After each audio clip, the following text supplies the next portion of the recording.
He goes by T-REV, so we'll call him that as well. And he joins us now. People get killed for other stupid choices. Standing up for the families that took a loss. This something that we find important. Rep game strong, chest up. Little homie, keep your head up. You can be whatever you want. Get rid of the fake and it will lead up.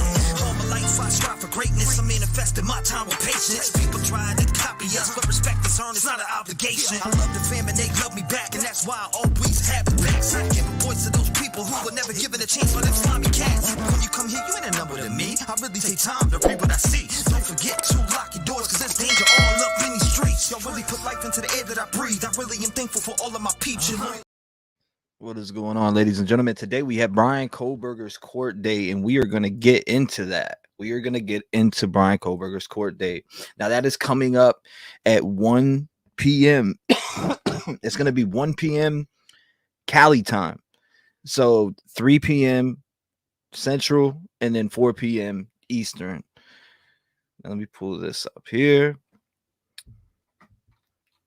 There's a few things that I want to talk about before we go in. 31 people and 19 thumbs up. What's going on, Phil? Welcome. Leaser Chick. Kimberly. Hey, lovelies. Canada from Canada here, just in case I confuse any of you. I got you. What's going on, Canada? Desert. What's going on? Welcome. Make sure you guys are hitting the like button as you come by. We want to see what's going on in today's court date. I do have a special. 1 second. Let me do this real quick so we can make this happen. I'm gonna make this happen real quick to find out, what's on the mind. Here we go. Let me type in the number.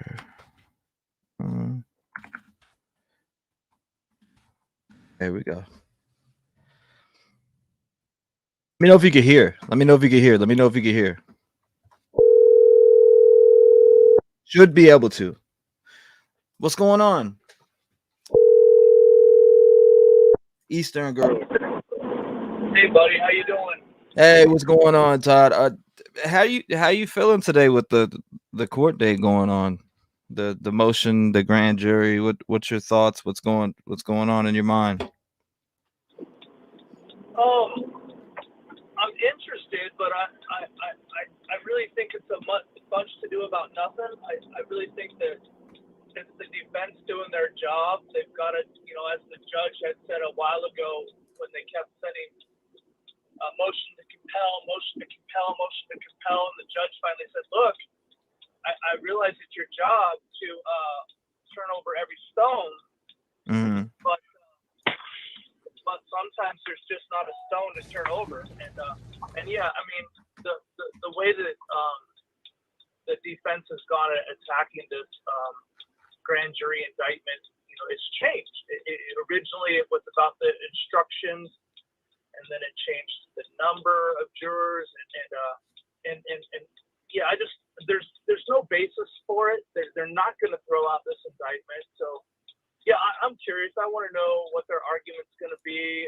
I'll certainly be following along. I know there's a journalist out of Spokane who probably will be in attendance and tweeting everything out as it happens, and I'll be trying to follow a lot of that. I want to know what their argument's going to be. But what I've seen so far, there's nothing. I mean, the prosecution has the choice. The defense wanted their preliminary hearing. They thought they were going to get their preliminary hearing, and they were really frustrated that they didn't. But the prosecution has the choice of, using the grand jury to get an indictment. They did so, and everything that they did is in harmony with what's been done in Idaho for decades. So I just don't see any grounds for this. Thank you, Anna.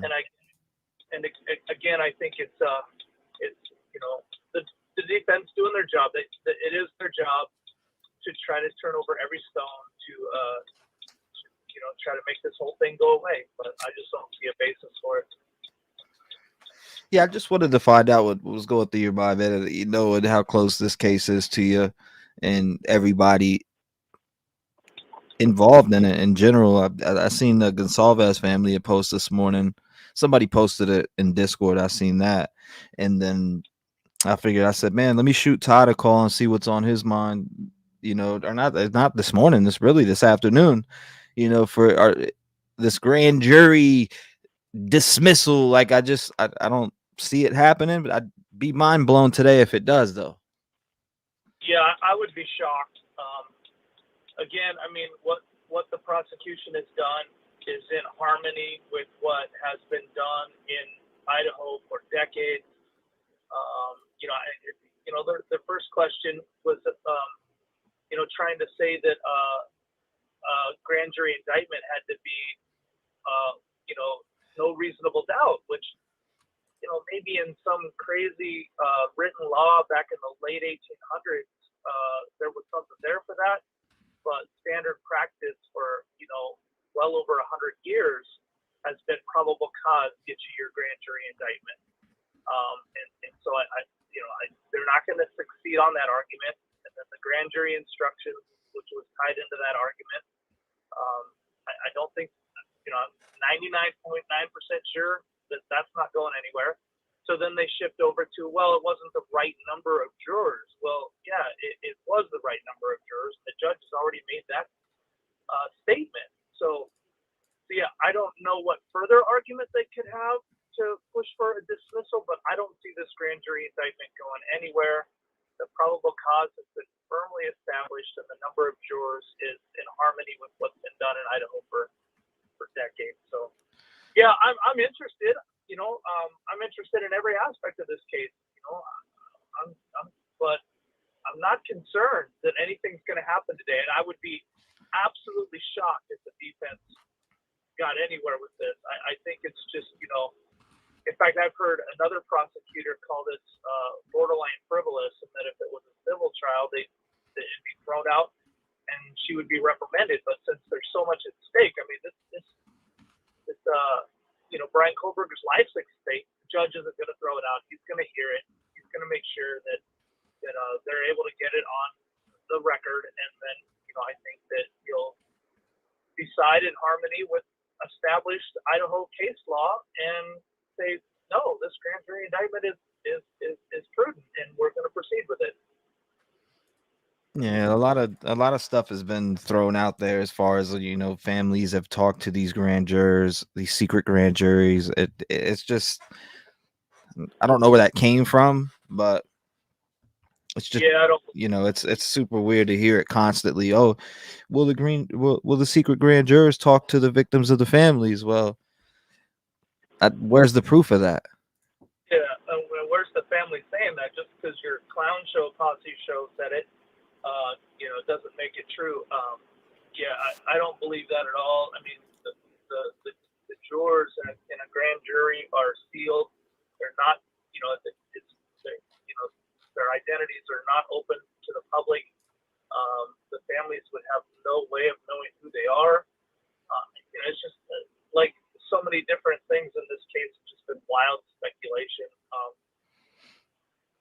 So yeah, I don't believe that. I think the grand jury process was done properly in harmony with Idaho law, and I think it's going to all stand. And then hopefully we can get on to proceedings towards setting a date for the trial to begin. Hopefully we do get there, because I feel like, I don't know, imagine the trial be going on right now, but we all knew that wasn't going to happen. Right. We all knew that wasn't going to happen. That would be way too fast. No, there was no that the defense wanted their cake and eat it too. They wanted to hang on to their right to a speedy trial, but try to push things that would get the judge to stay to give them more time, or get the defense to ask for a stay to get more time. But when push came to shove and they realized that wasn't going to happen, they quickly said, okay, we'll waive our right to a speedy trial. So yeah, and then here we are. Again, so much at stake. It was interesting, with that they said they were ready for the trial phase, but not the sentencing phase, which I found a little interesting. I got live updates here coming from the courthouse. I know that comes. That's 4 p.m. Eastern time, 3 p.m. Central, and then you got 1 Cali time. So, there's a few people live in the courtroom, not, that are going to be tweeting it, etc. I don't know. I don't know about the cameras per se. Allegedly, court TV is going to be live in the courtroom, so I'm looking for that also. But we do have live updates coming out of the courtroom. But yeah, I wanted to just give you a quick call and see what you were feeling today. Wish Jazzy and Jeff our luck, you know, and or give them our love and prayers, because you know, seeing this guy over and over and over and over and over and over and over again, rather than being at a trial for resolution, is just it Right. reopens the wounds, I feel like. Yeah, and every time something big happens, I do reach out with love and support to those. So I will absolutely extend that. So well, thanks for giving me a call, and I'll be watching your live and keeping up to date on this. And let's talk again soon about how it turns out. No doubt. God bless you, Jan. Thank you for taking my call again. Our prayers are with you, Jeff, Jazzy, Sydney, everybody. You know, I know all you guys loved her very much. And well, like I said, our prayers are with you today for this court hearing. Hopefully you guys don't have to go through too many of these, you know, over and over and over again, all these different little separate hearings, and then it all starts over again. People start to reach out, and it just reopens that wound, I feel like. Right. So thank you, Todd. I appreciate it, man. God bless you. Thanks, brother. We'll talk soon. No doubt, brother. Thanks. Shout out to Todd. All right. Why is that not working? Everything's allow access. Hello from Spokane. What's going on, Danny? Yes, we will be covering the manhunt. By the way, I see everybody asking questions. I just had to give a call to somebody that was close to one of the victims of the Idaho 4 case, which is Anna Kernodle. I wanted to wish Jazzy, you know, give her our prayers, and hopefully they don't have to go through too many of these, right? There's gonna be quite a few, I feel like, with everything that they're challenging, the grand jury dismissal. What's next? I don't know what's going on. It's making me install program. Here we go. Boo boo boo. Should be good though. All right, finish. So let's do it like this. I actually have something that I wanted us to watch this real quick before. Like I said, hold on, let me pull this up too and read it. I'm outside the Latah County Courthouse, close to public. Bryan Kohberger hearing is happening now. I'll go in for the public hearing this afternoon. The defense is challenging the grand jury indictment. I'll live tweet from the court this afternoon. So we will be getting those live updates as they come. Again, closed to public. It is closed to public, but we do have updates coming out of there. I'm Benny Politan. This is Closing Arguments, another jam-packed hour, big night, big cases, and we begin with the biggest one of all, the murder of 4 University of Idaho students. Xana Kernodle, 20 years old. Ethan Chapin, 20 years old. Kaylee Gonzalez, 22. And Madison Mogan, 21 years old. These 4 names, What's going on, boss? Hello, y'all. I'm proud of you for taking it for walks, man. Oh, I got you. Yeah, no doubt, man. Exercise is important today. I feel like a lot of us don't get out and stretch our legs and get our blood flowing. I think it's very important. You know, I had a cousin of mine that actually got blood clots from playing games and sitting around and playing games too much and not walking. So it's very scary. Are we going to hear the audio from the courtroom? That's what we're looking for.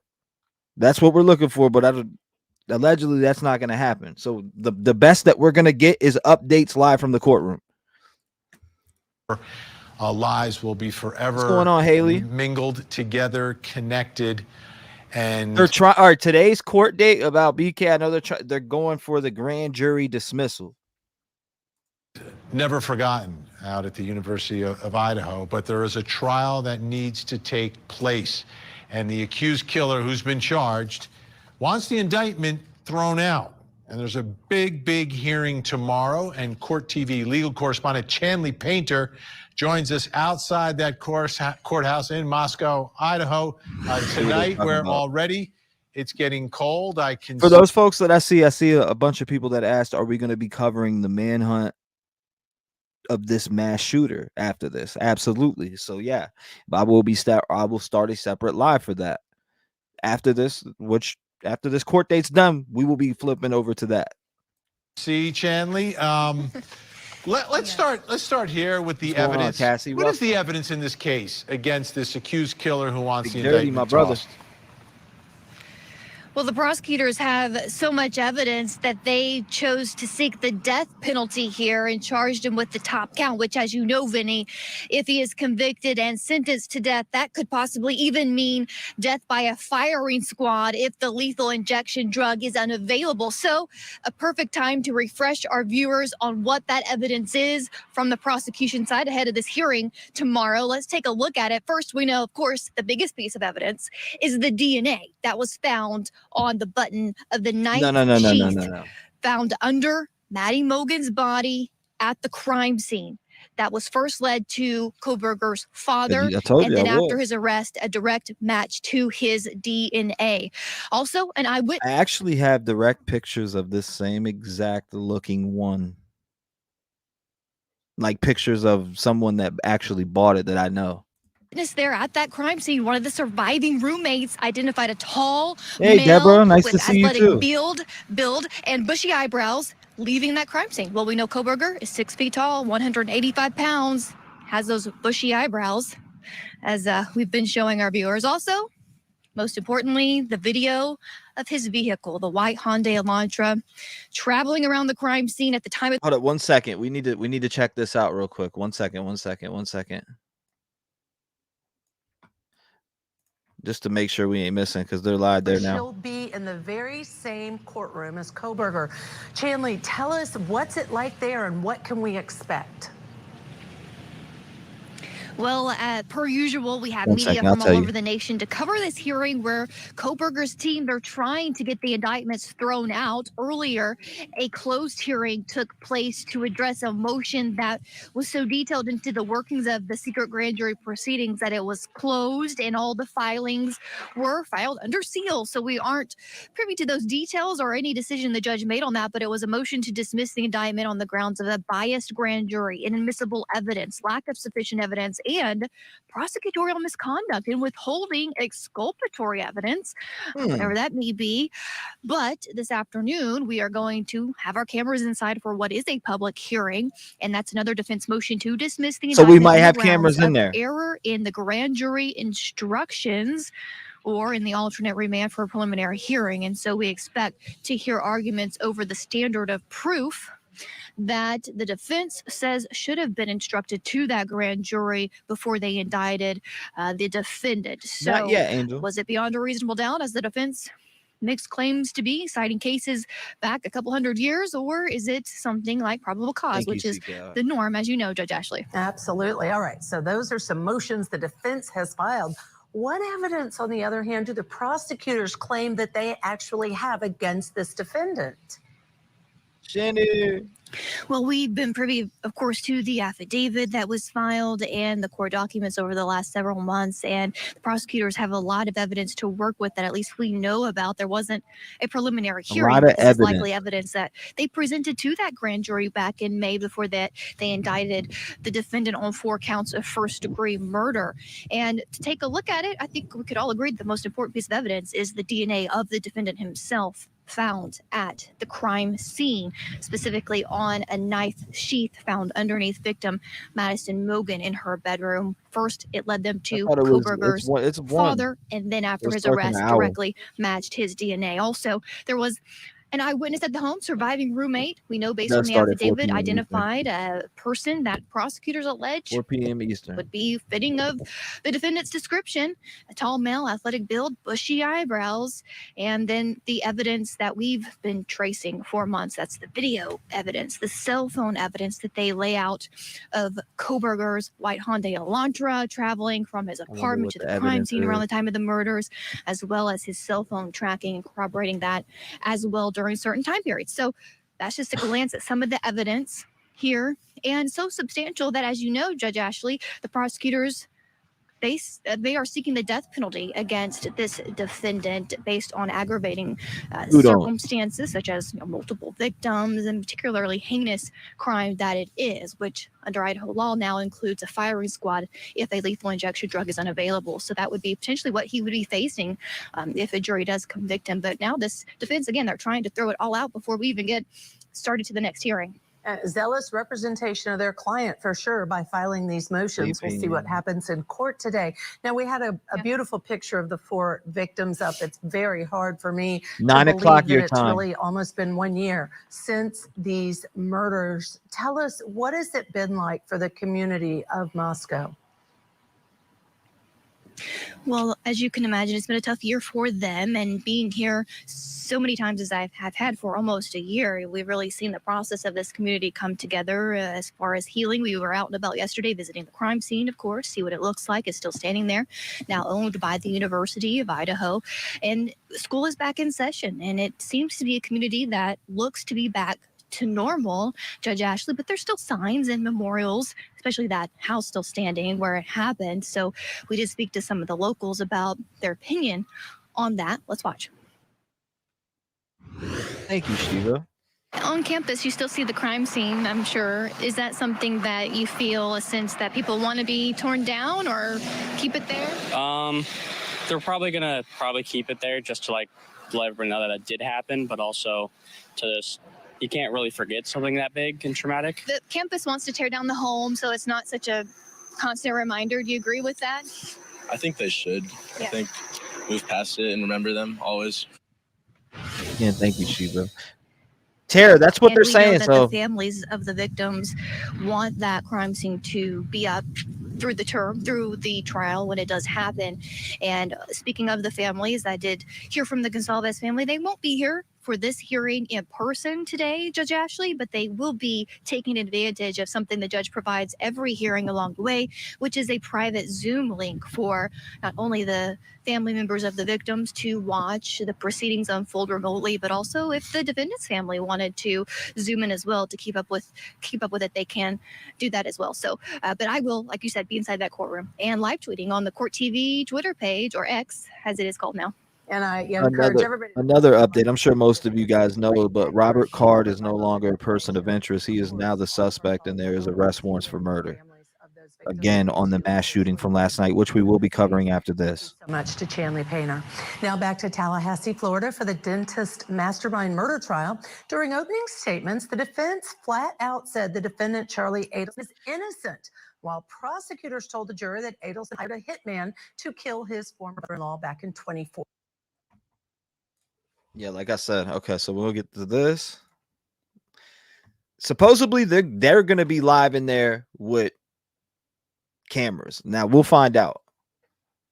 That's the word on them. But let's get back to this one.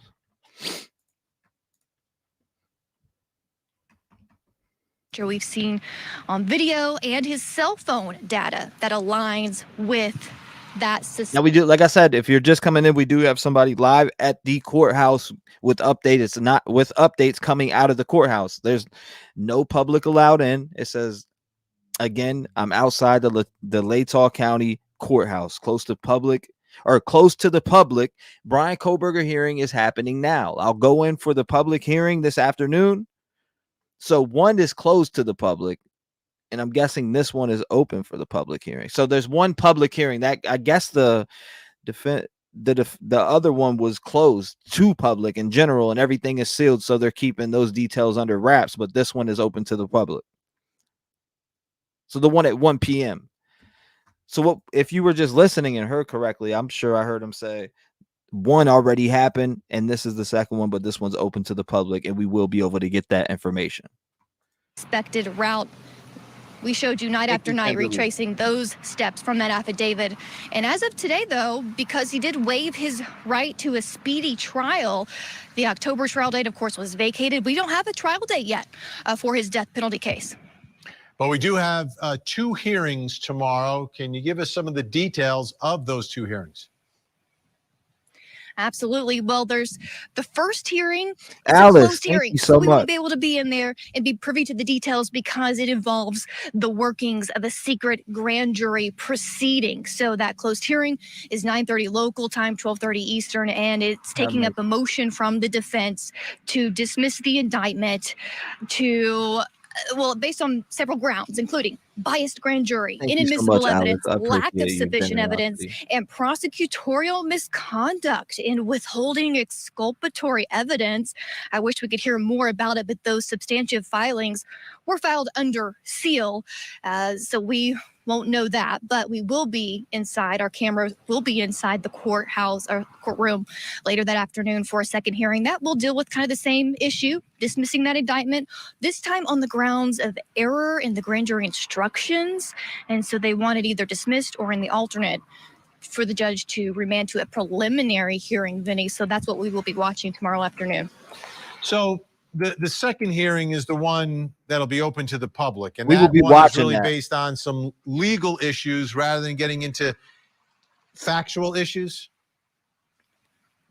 Right. It's actually a pretty interesting and complicated legal argument in the 23-page defense motion that was filed back in July. Here's part of what they contend that why this judge should dismiss the indictment. It says this motion is made on the grounds that the grand jury was misled as to the standard of proof required for an indictment. It cites statutory interpretation supporting get this, beyond a reasonable doubt standard for a grand jury to issue an indictment. They point to legislative history to support beyond a reasonable doubt, and that the failure to instruct that grand jury to that, Vinny, they believe is grounds to dismiss this indictment or, again, remand for a preliminary hearing. Now, the prosecution, as you can imagine, fired back in its response motion, saying that beyond a reasonable doubt standard is nonsense and unorthodox and in conflict with precedent here in the state. Here's part of what their motion says.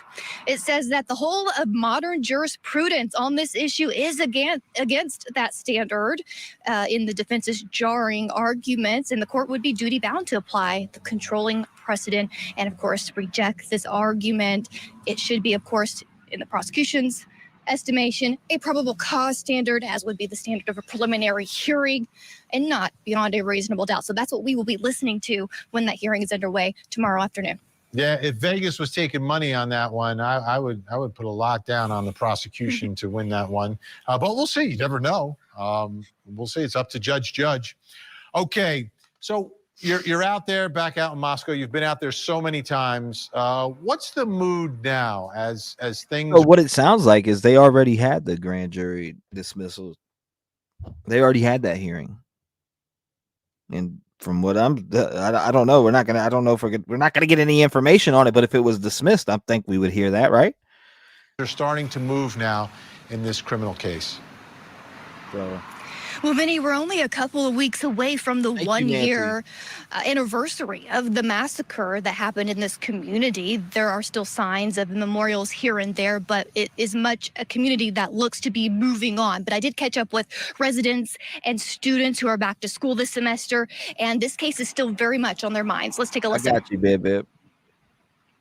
Yeah, most people try to not bring it up because it's a sad subject to bring up upon, but everybody knows what happened and everybody mourns and everybody's upset about what happened. We never go to the bathroom alone, never leave anywhere alone. A lot of the times we have boys in the dorms that'll come pick us up from wherever we are and walk us home.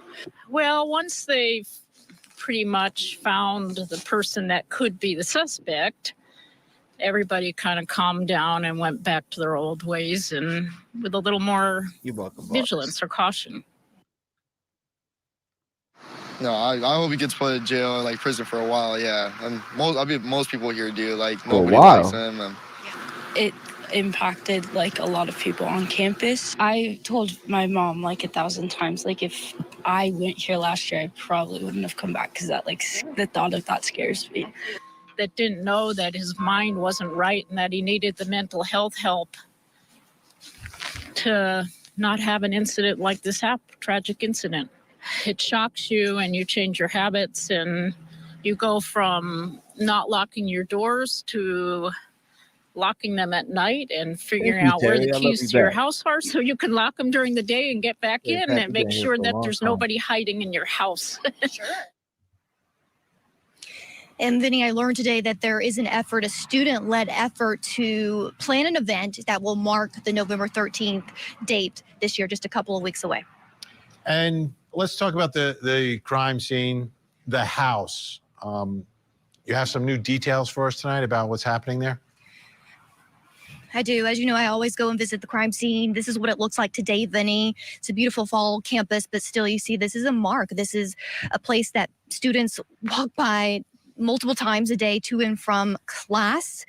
And in July, the university told Court TV that they plan to demolish the home in October. I checked back in. They say they are not going to demolish it in this semester. There's no time, but it won't be done this fall So they're not semester. demolishing And it as this you can semester. imagine, Vinny, this is still a topic of controversy. Let's take a listen.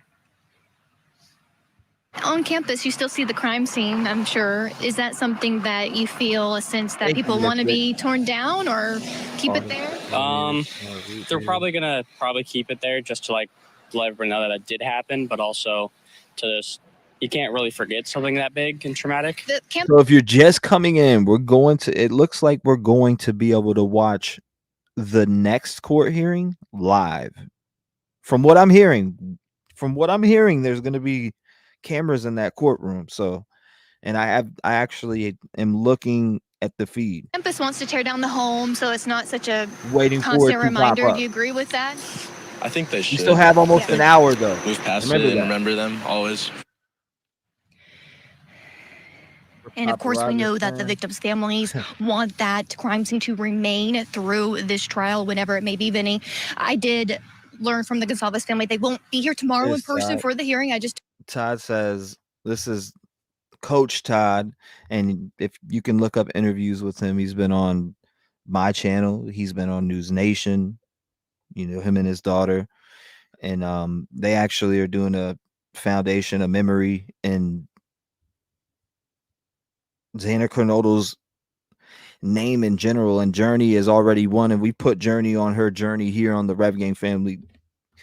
On the Rev Gang family channel, we put Journey on her journey, and I'm happy for that. And I want to put another young lady or young man on his journey too. So mods, I don't know. I'm pretty sure we still have that.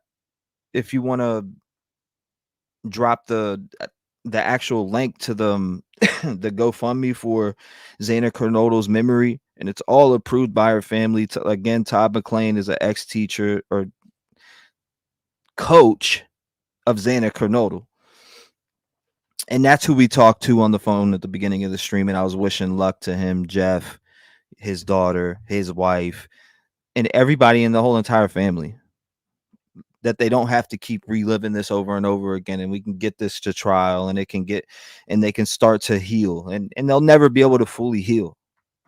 Told you about, they will be zooming in. That's something that this court provides every step of the way for not just the victim's family, but the defendant's family. If they want to have a private link on a Zoom where they can watch it unfold without being here in person.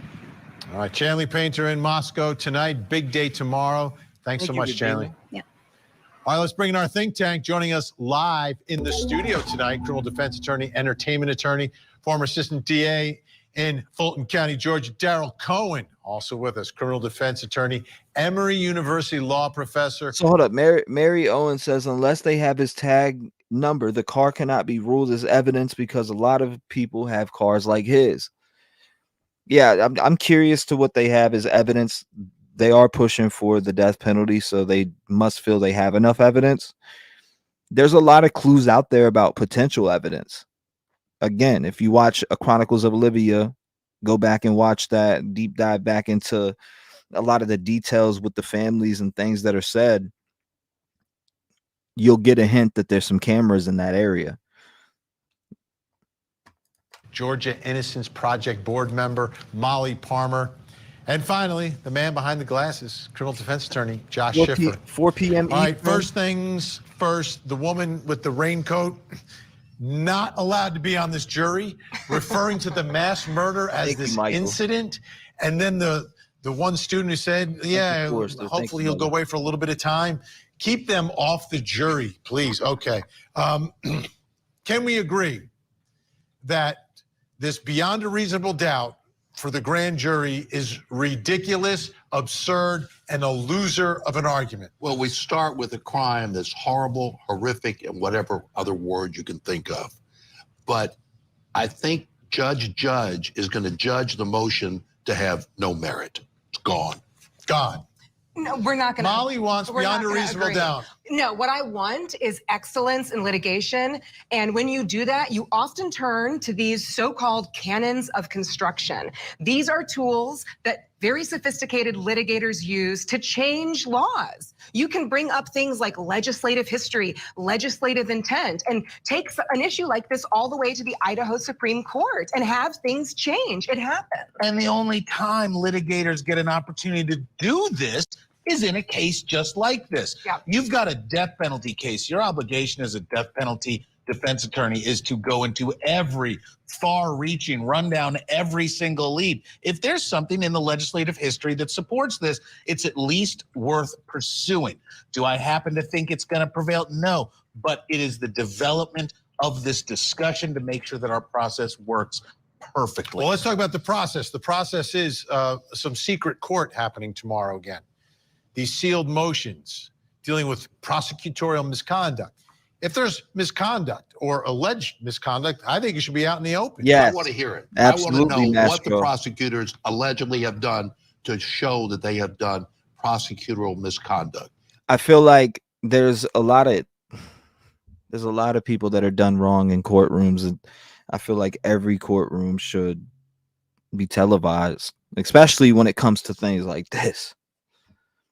I wish grand jury was not a secret proceeding. You know, that's something that as a defense lawyer all the time I'm litigating. Can you turn over grand jury testimony? And I'm told no a lot of the time because prosecutors are by themselves in a room and it's completely sealed. So no, tomorrow, the reason we're not going to hear it is because it's a grand jury issue. And one of the weird contradictions in my life, this is one of those places where I support some secrecy because of the nature of the allegations being made. Weaponizes allegations against the state of prosecutorial mistreatment of the process. Again, today we are locked in. There's somebody live in the courtroom with live updates, and also there's going to be a camera in the courtroom. Let's just say violations of discovery obligations, things like that. That's something that does deserve some secrecy. Otherwise, you're poisoning your potential jurors. Okay, DNA. Video of his Virginia. car, cell phone data. Like, where are they going with this case? I don't see any way of getting out from under it. No, sir. You know, sometimes you have one piece, maybe you have a surveillance video that's a little grainy and maybe you can make, no, they've got his car. They've got his DNA on the snap of that knife sheath, which is beneath the victim. You've got cell phone data that has him up and about and then turning off his phone conveniently during the times of the murder. So where are they going with any of this? Where are they going? The answer is nowhere. If his lawyer has a modicum of power, you switch to and say, please let my client enter a plea of guilty to life without parole. Otherwise, he is facing, as pointed out. Well, do you think those negotiations are happening? I don't know, because Mr. Kohberger was off to get some Thai food after he murdered 4 people. Thank you, D. Well, let's also be clear about exactly what the defense is arguing tomorrow. Everything that you just referenced, all of these pieces of supposed evidence that we've taken from the affidavit. DNA is pretty good. Wait.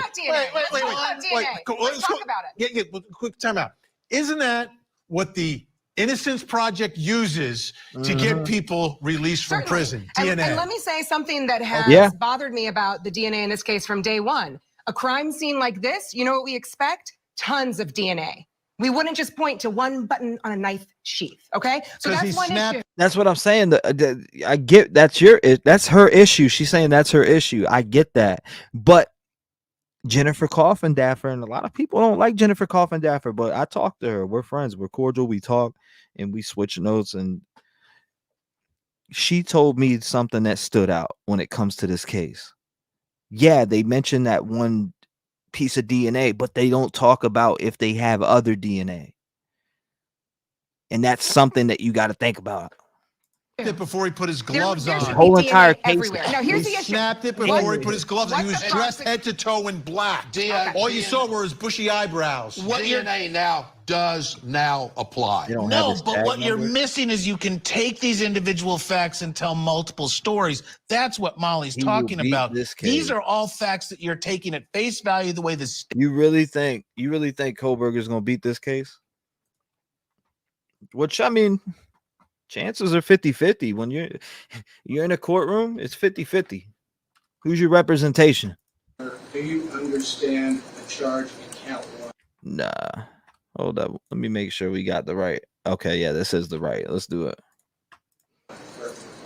Yes. A hearing in Bryan Kohberger's case Vinny this acting week up. is shrouded in secrecy as his What's legal going team on, Boss asked the judge Macca? to My throw out boy. the indictment, charging Been around him for with a the year. murders of 4 University of Idaho students. I would Wow. say this is more than, a really big hill for them to climb. This Exactly. Thank you, Monarch.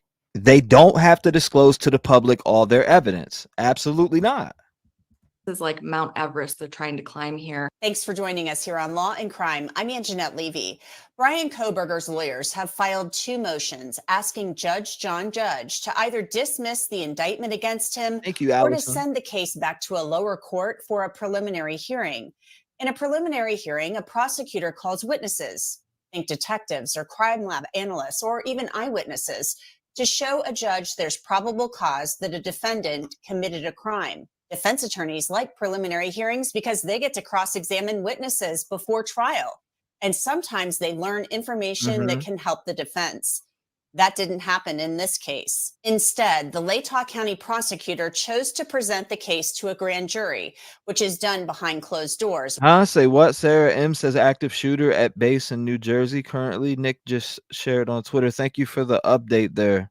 We'll definitely be keeping an eye on that after this. After we cover Bryan Kohberger's court date today, we will be starting a new live and covering the manhunt for this mass shooter that we were on last night for 5 hours. Without Kohberger or his lawyer present. I knew from the get-go that this was almost assuredly going to be a case that was brought before the grand jury. Active shooter, Edwina Elcox is a criminal defense attorney in Idaho who's following Kohberger's case. She explained why it wasn't surprising that a grand jury was impaneled. You have a large amount of media speculation. And See, this is what a lot of people are saying. They are not disclosing it to the defense either. But can anybody recall one of the last court dates? It was not the direct last one, but it was, I think it was 2 court dates ago. Bill Thompson said, "You're asking for something that does not exist. I've turned over everything to you guys." So he has said that openly. Did he lie in court under oath? Did he sit there and say they're asking for something that doesn't exist under oath? That's what I'm not understanding. public speculation about the case. You have the victims, families, and also the other roommates that were there and other potential witnesses in the case. And so I think to protect the integrity of the proceeding, Absolutely, the basic grand value. jury was Absolutely. almost assuredly the route the prosecution was going to take. Now, absolutely, do I understand why the defense would have preferred the preliminary hearing route, right? You get a shot, you get the first shot at the state's witnesses and the evidence, and the state doesn't get to solely control that narrative. But I do not think that it is surprising at all that the prosecution elected to utilize the grand jury. Kohberger claims the grand jury was biased and that the grand jury heard inadmissible evidence. Kohberger also claims the indictment should be dismissed or he should get a preliminary hearing because of prosecutorial misconduct. I think if there's any area where there would be a solid or theoretical. What vehicle though? Gucci Gang Gamer Girl. Did they never put out any details about a possible vehicle that he could be in? Now, it was alleged that there was a boat nearby where the car was dumped, but we're going to get into that conversation. Solid challenge, it would be the impaneling of the grand jury, right? We have a very, Going on, very small Stormy? community, a small sis? county. Hope you've been And well. so obviously when you have a case of this magnitude with not only national attention, but international attention, it would be very, very hard to seat a jury locally that We'll find out. had no preconceived notions or frankly hadn't heard about the case at all. Kohberger did not enter a plea at his arraignment in May. Agreed. Your Honor, we will be standing silent. Because Mr. Kohberger is standing silent, I'm going to enter not guilty pleas on each charge. We have 30 minutes. And Taylor said he stood 30 silent minutes. to preserve his right to challenge the 30 minutes indictment. till court. But the information the defense is using to support their claims is sealed. A hearing on that motion is closed to the public this Thursday, an incredibly rare occurrence in a criminal case. No, Regina, I mean, in general, Bill Thompson said to Judge, they're asking for something that doesn't exist. I've already handed over everything. Remember, he was annoyed. He was like really annoyed in the courtroom. I know some of you got to remember that. He got so annoyed that he said that. So it's like, what? Like, I just don't know. Is he lying under oath saying that he handed everything over and he didn't? So what could possibly happen at Going on, that Woody? hearing? Welcome. I would imagine that there is going to be evidence presented, whether that is through documentary evidence, witnesses, and live testimony, right? But when you have a motion of this nature, it's not something that the defense can just theorize about, right? And to make this argument and to ask the court to make the ruling to ultimately dismiss the indictment in this case, it can't be theoreticals and it can't be hypotheticals. I would imagine that the defense has to have some real concrete evidence to show this is what happened, Judge, or these series of things are what happened. And What's this going is on? The Mint why 501, this welcome. indictment cannot stand. I mean, this Confirm in that's my what mind you're is ranking on not a Twitter. case Checking right now. or not, this motion is not a situation where it can just be legal theory and argument. You're going to have to. So again, there is breaking news: possible active shooter at Joint Base McGuire, Dix Lakehurst in New Jersey base on lockdown. If you guys have any family there, make sure you contact them and find out if they're safe, ladies and gentlemen. It says active shooter reported at JBMDL building 5231. All personnel are instructed to initiate lockdown procedures immediately to stay put until further notice is provided. Any person or any personnel outdoors should seek shelter immediately. So again, it says here, Joint Base McGuire, Dix Lakehurst actually tweeted this out themselves. They said lockdown, active shooter reported on JBMDL building 5231. All personnel are to lockdown until further notice. So that is breaking news coming out of New Jersey. Again, another active shooter situation in New Jersey.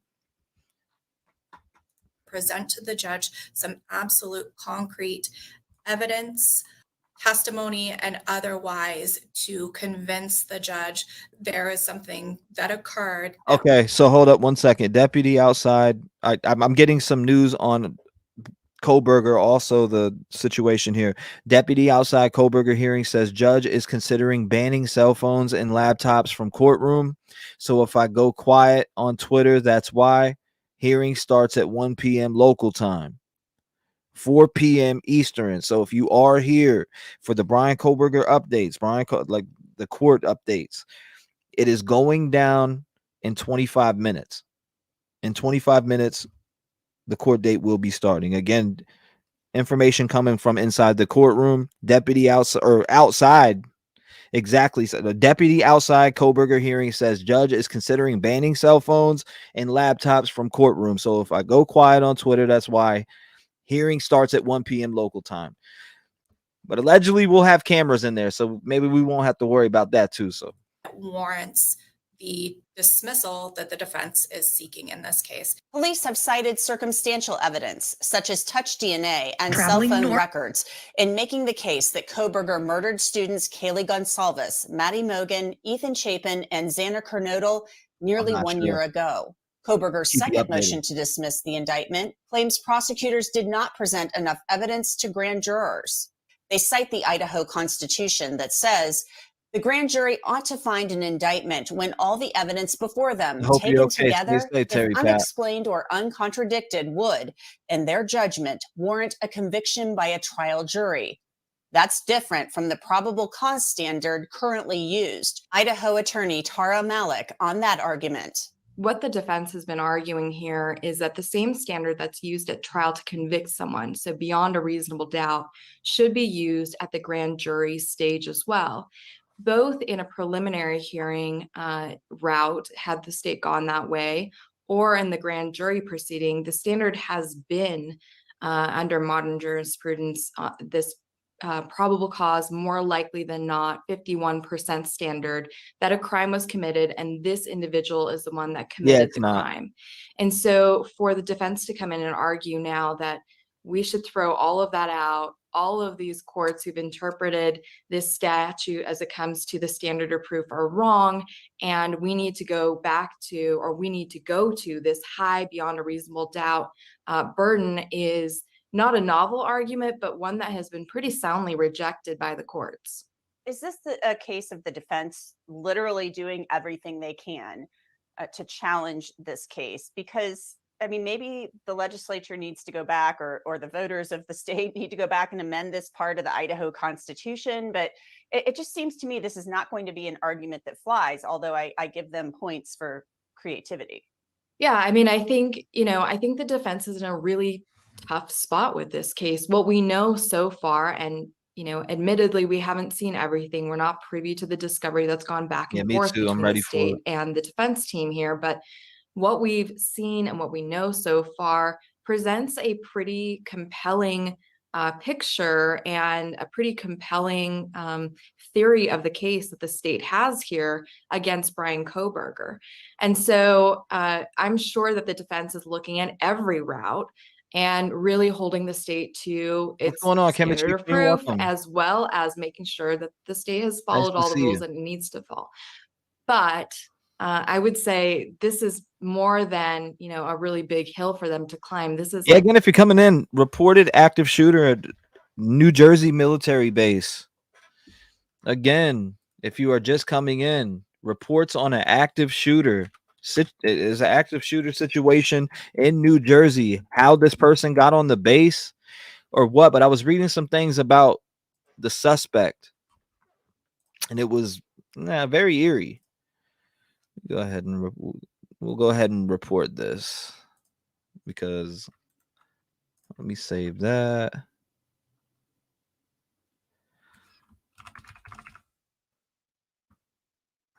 We need to go ahead and post that, spread the word. There's some stuff going on there in New Jersey. Hopefully nobody lost their life. Hopefully nobody lost their life, because there's a lot of crazy stuff going on. like Mount Everest they're trying to climb here with this legal argument. Bryan Kohberger remains in the Latah County Jail, where he's held without bail. Law and Crime will bring you the public portion of Thursday. Okay, so we should, like I said, and we're coming up on 20 minutes. 20 minutes till Kohberger is in the courtroom. So 20 minutes till Kohberger's in the courtroom.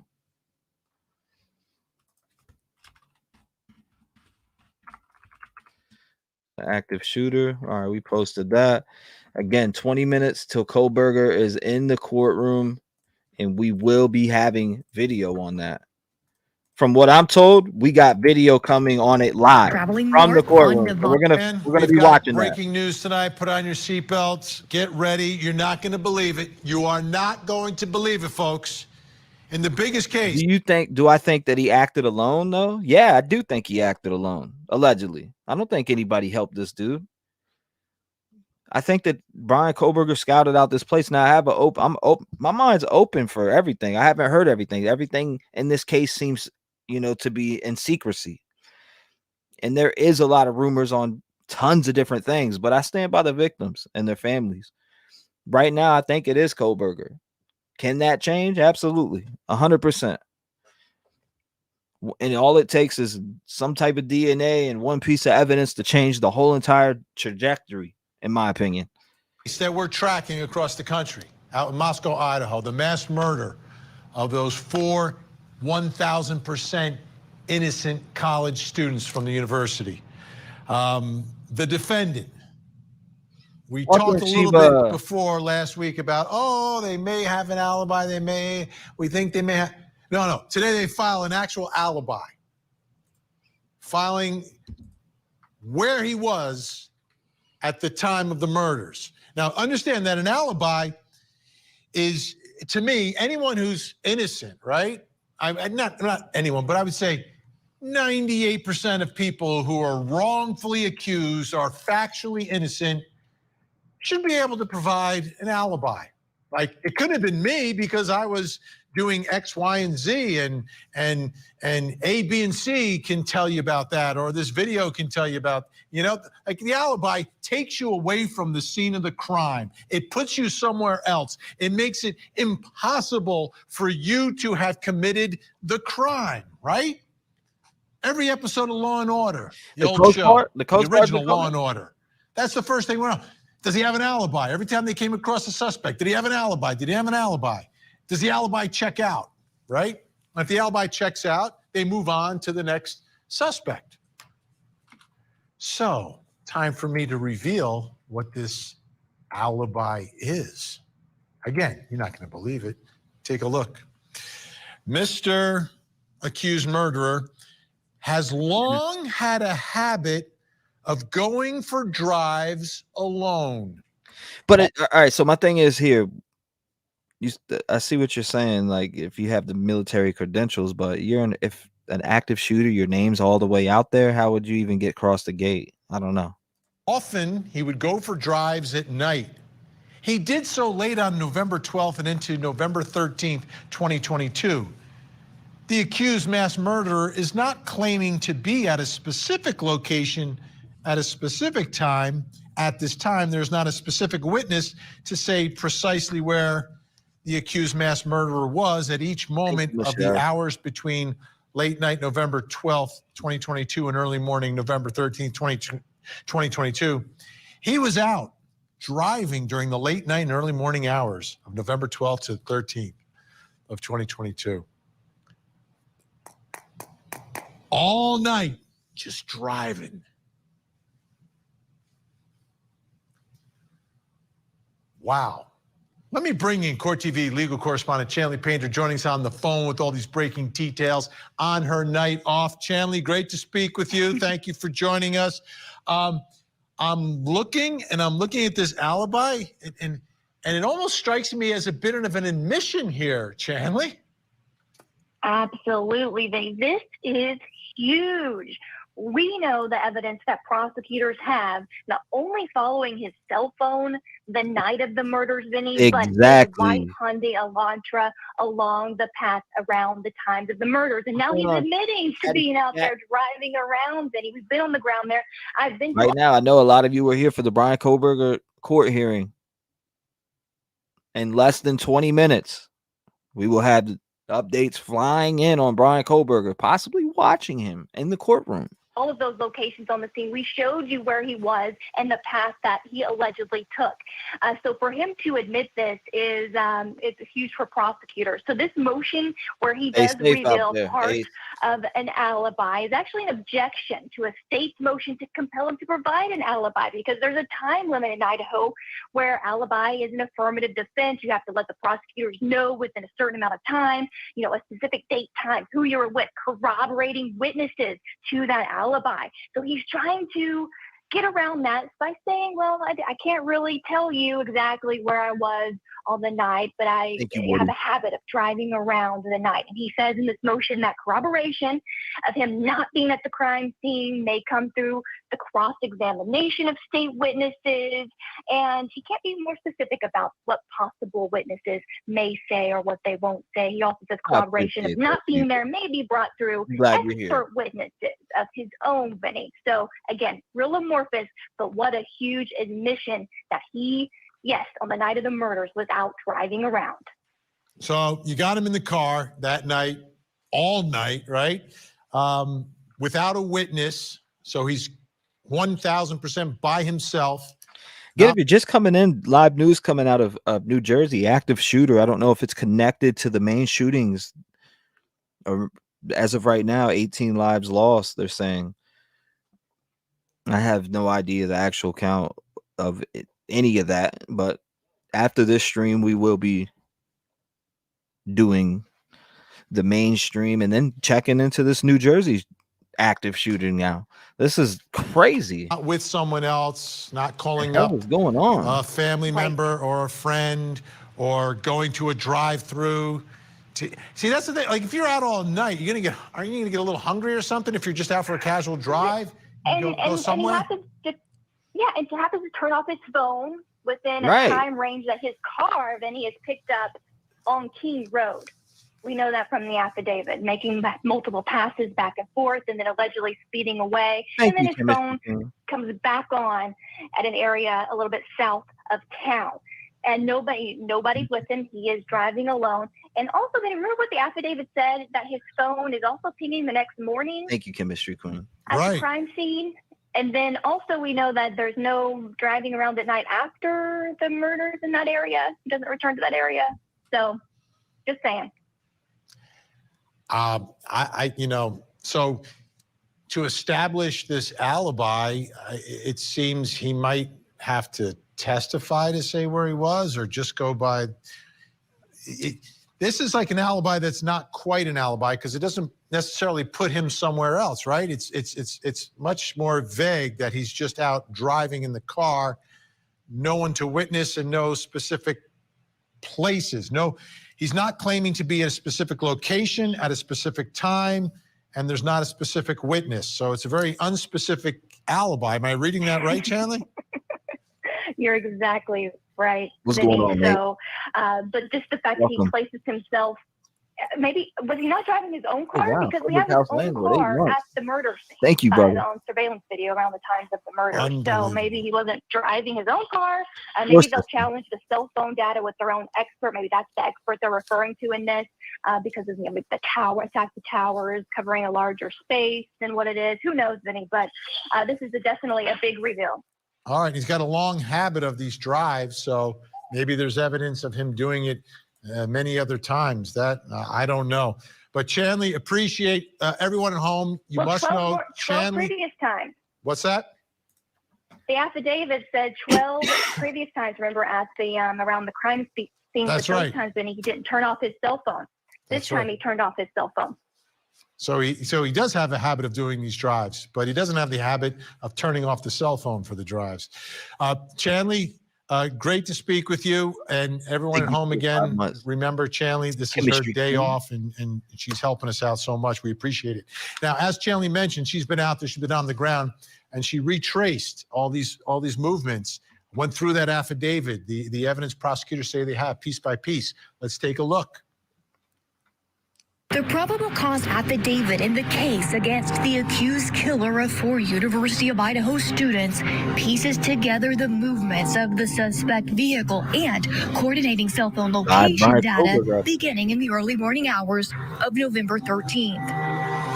At 2:42 a.m., the affidavit alleges that Bryan Kohberger's phone places him likely at his apartment on the WSU campus, where he was a PhD student studying and teaching criminology.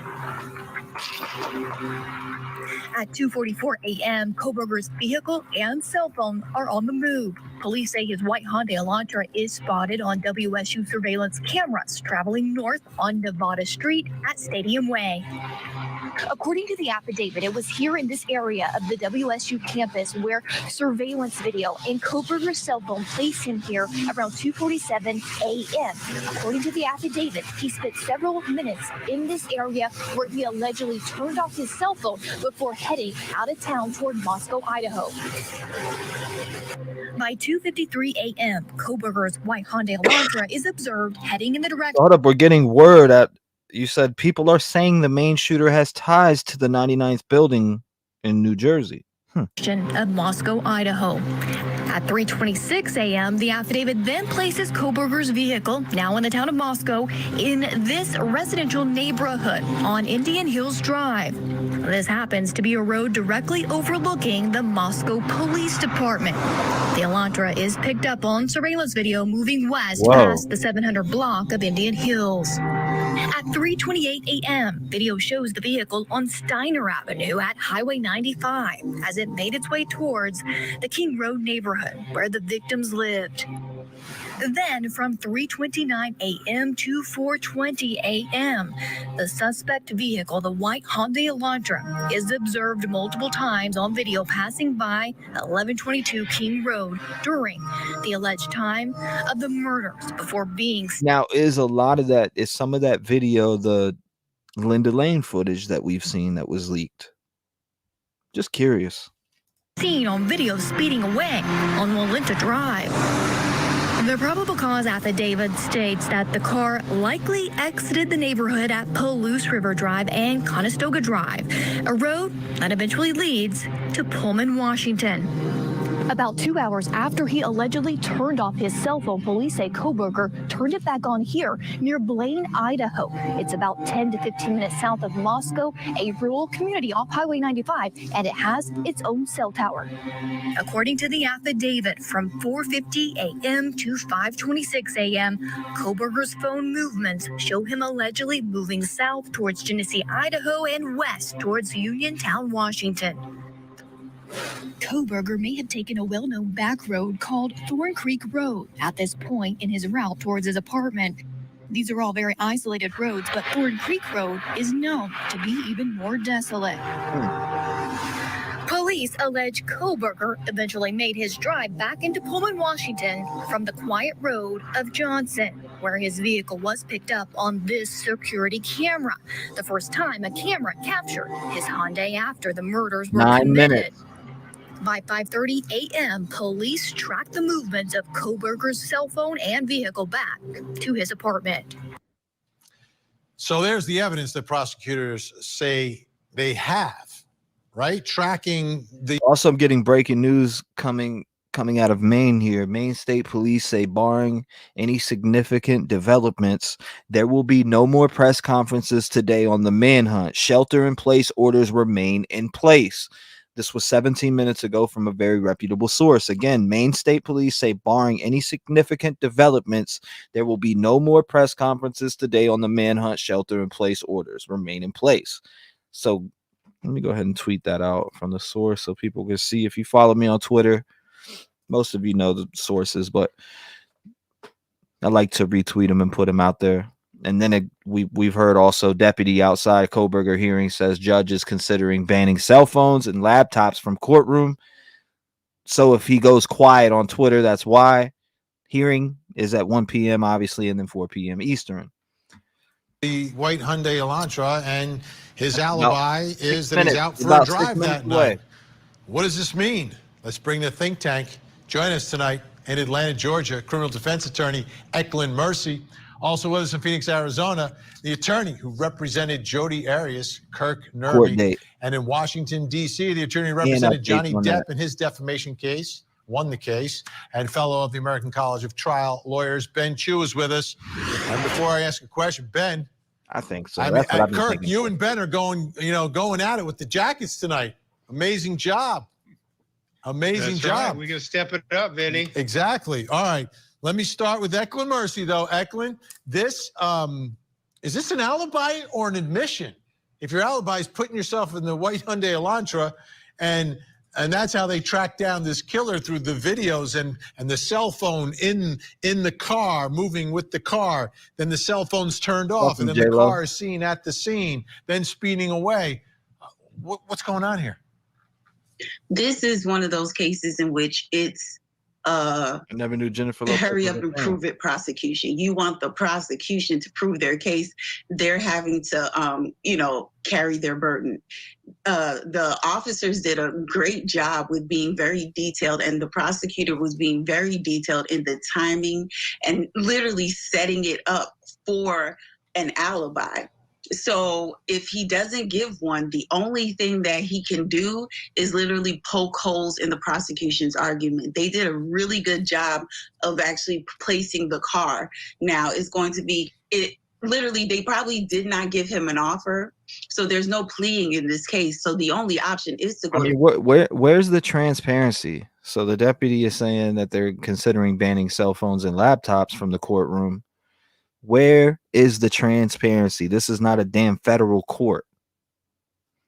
I'm sorry, it's not. It's not a federal court. Where's the transparency? Good God. The trial. At this point, you just force the prosecution to prove their burden. Nice to see you too, Midwest. So, Kirk, I mean, am I missing something here? If your alibi puts you in the white Hyundai Elantra, and it's the white Hyundai Elantra that's like circling around the crime scene and speeding away from the crime scene, is this really an alibi that I was going for a drive by myself to no specific location at no specific time with no specific 5 minutes independent witnesses?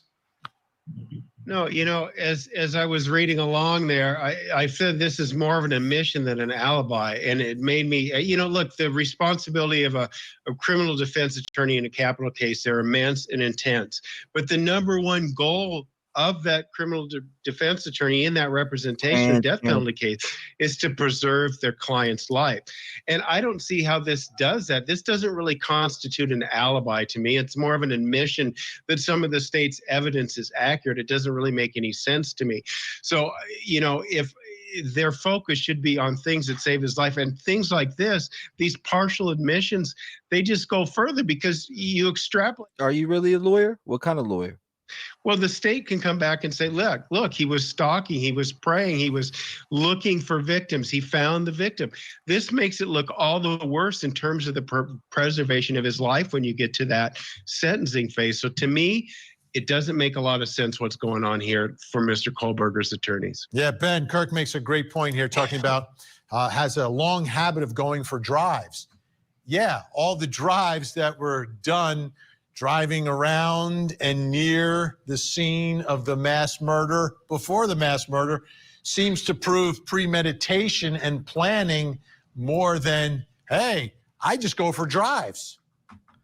Yep. So it looks like it's coming down to our court date. It is coming down to our court date. As of right now, we got updates. Like I said, we got updates live in the courtroom right here. These updates will be coming in. We're about to start. These updates will be coming in. We are about to start. Active shooter, though. What's more, did they dismiss it? Somebody said it was clear now. The whole active shooter situation in New Jersey. Is that true? Is it clear?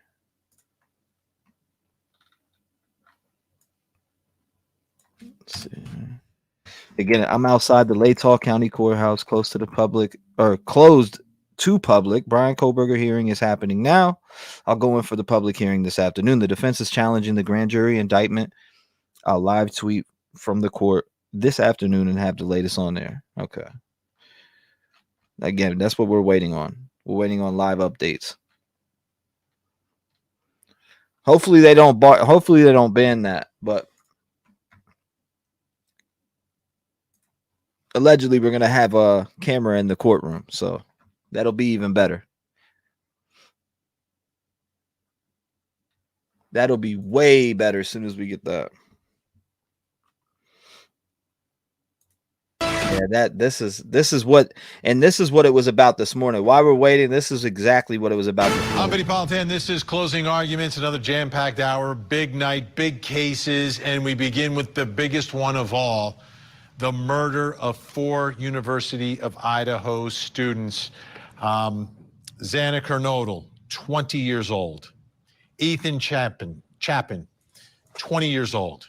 Kaylee Gonzalez, 22, and Madison Mogan, 21 years old. These 4 names, these 4 lives will be forever mingled together, connected, and never forgotten out at the University of Idaho. But there is a trial that needs to take place, and the accused killer who's been charged wants the indictment thrown out.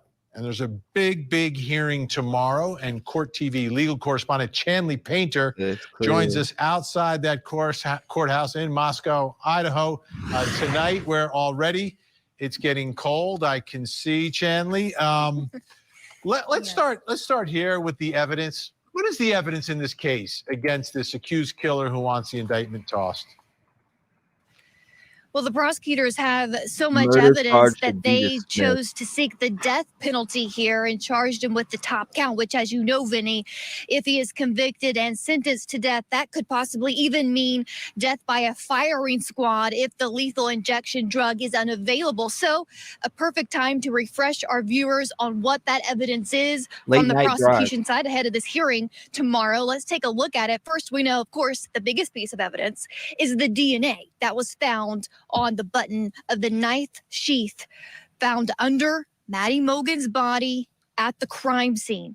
That was first led to Kohberger's father, and then after his arrest, a direct match to his DNA. Also, an eyewitness there at that crime scene, one of the surviving roommates, identified a tall male with athletic build and bushy eyebrows leaving that crime scene. Well, we know Kohberger is 6 feet tall, 185 pounds, has those bushy eyebrows, as we've been showing our viewers. Also, most importantly, the video of his vehicle, the white Hyundai Elantra, traveling around the crime scene at the time of the murders. Vinny, that 2013 white Hyundai Elantra we've seen on video, and his cell phone data that aligns with that suspected route. We showed you night after night, retracing those steps. Hold up 1 second. We need to jump over. Hold up. Of course, we will bring you video of the hearing as soon as we can. Once the hearing is wrapped up, then we're allowed to do that. Of course, also count on live reports from Chanley. But right now, we turn back to the dentist mastermind murder trial in Florida. Defendant Charlie Adelson is charged with first. So they'll be able to have it as it's wrapped up, and I'll be able to get these live updates from the courtroom.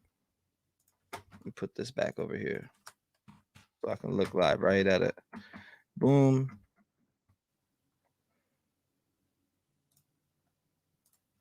From that affidavit. And as of today, though, because he did waive his right to a speedy trial, the October trial date, of course, was vacated. We don't have a trial date yet for his death penalty case. Right now it's 3:02. It started, right?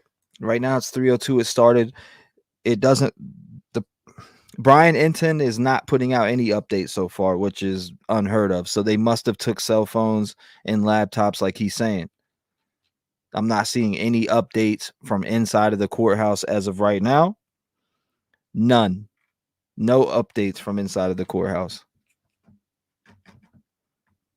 When they come, I'm going to bring it right to the main screen. The first hearing, it's a closed hearing, so we won't be able to be in there and be privy to the details because it involves the workings of a secret grand jury proceeding. So that closed hearing is 9:30 local time, 12:30 Eastern, and it's taking up a motion from the defense to dismiss the indictment based on several grounds, including biased grand jury, inadmissible evidence, lack of sufficient evidence, and prosecutorial misconduct in withholding exculpatory evidence.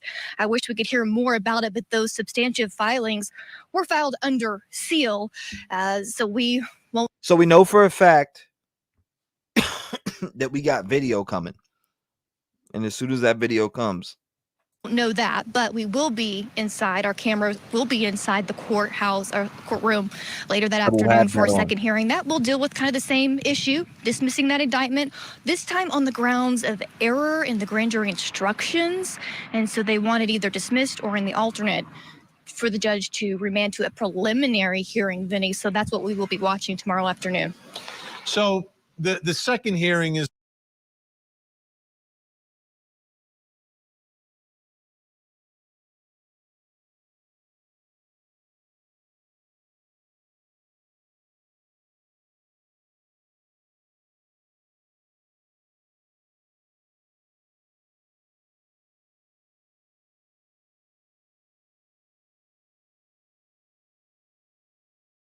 the one that'll be open to the public. And that one is really based on some legal issues rather than getting into factual issues.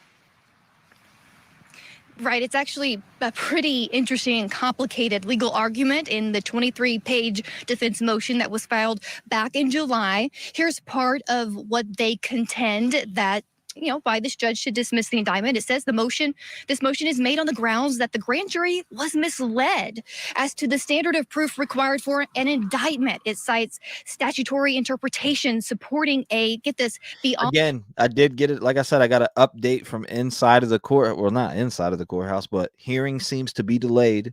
This was 1 minute ago. They're still waiting outside of the courthouse as we speak. So it seems to be delayed. They have not let anyone inside, so it is not going down as of now. I did retweet that on Twitter if you want to check it out. If you follow me on Twitter, you can see that I just reposted that. Hearing seems to be delayed, still waiting outside. On a reasonable doubt standard for a grand jury to issue an indictment. They point to legislative history to support beyond a reasonable doubt, and that the failure to instruct that grand jury to that, Vinny, they believe is grounds to dismiss this indictment or, again, remand for a preliminary hearing. Now, the prosecution, as you can imagine, fired back in its response motion, saying that beyond a reasonable doubt standard is nonsense and unorthodox and in conflict with precedent here in the state. Here's part of what their motion says.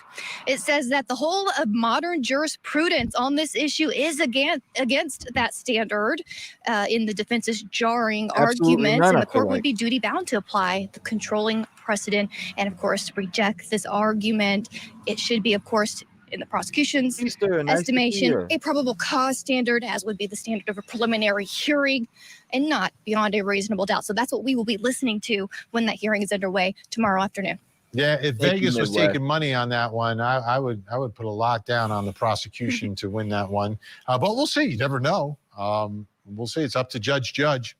Okay, so you're out there, back out in Moscow. You've been out there so many times. What's the mood now as things are starting to move now? Still, if you're just coming in, live updates from out of the courtroom, which they're not in the courtroom because it seems to be delayed.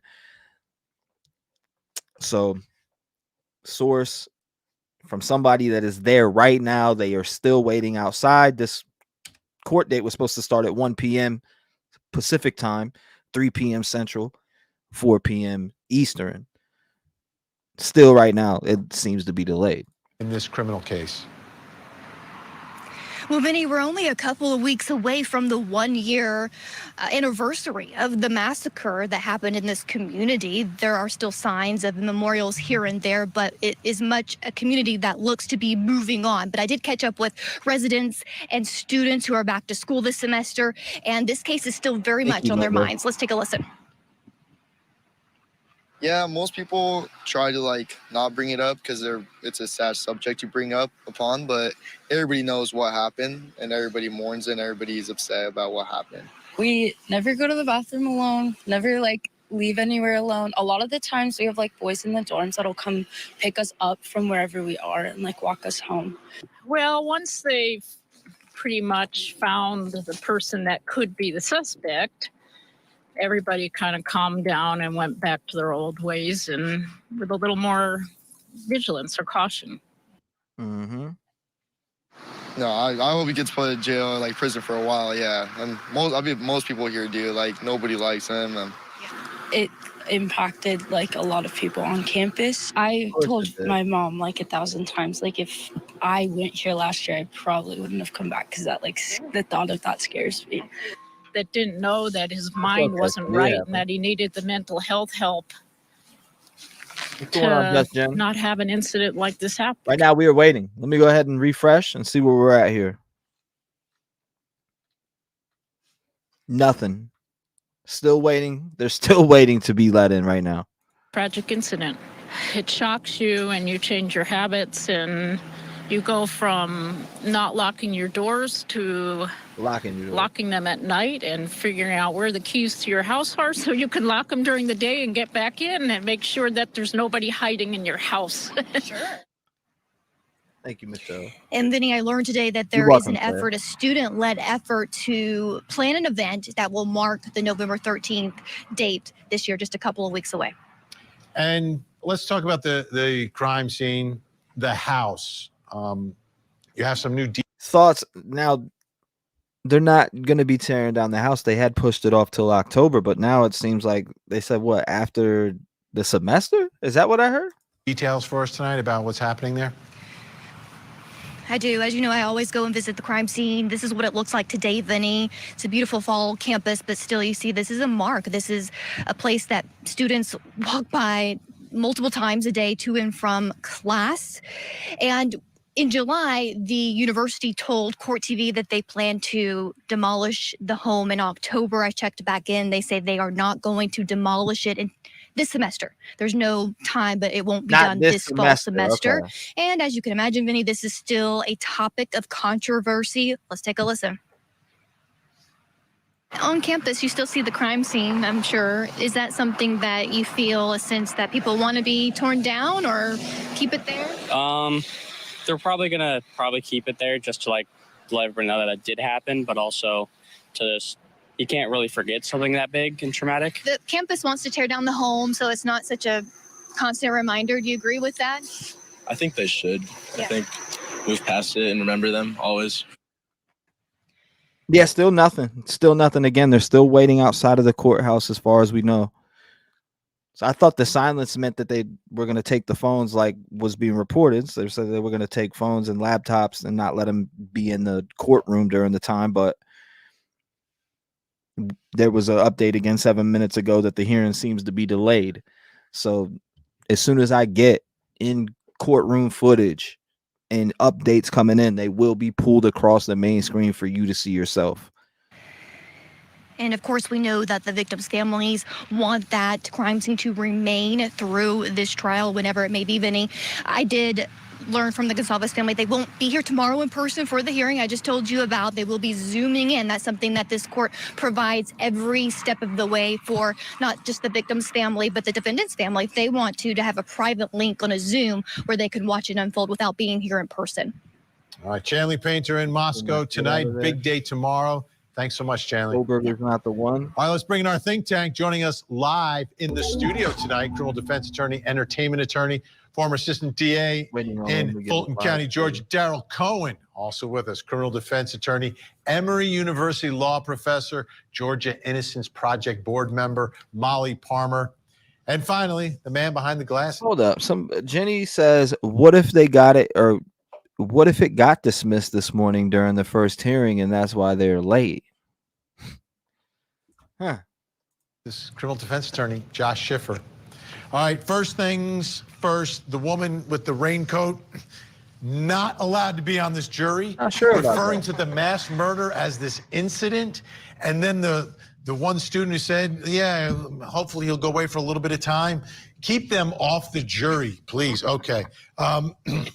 Can we agree that this beyond a reasonable doubt for the grand jury is ridiculous, absurd, and a loser of an argument? Well, we start with a crime that's horrible, horrific, and whatever other word you could. So as of right now, we know that there was a knife sheath left behind. There was DNA under the snap to the sheath, or the button snap to the sheath that was on it.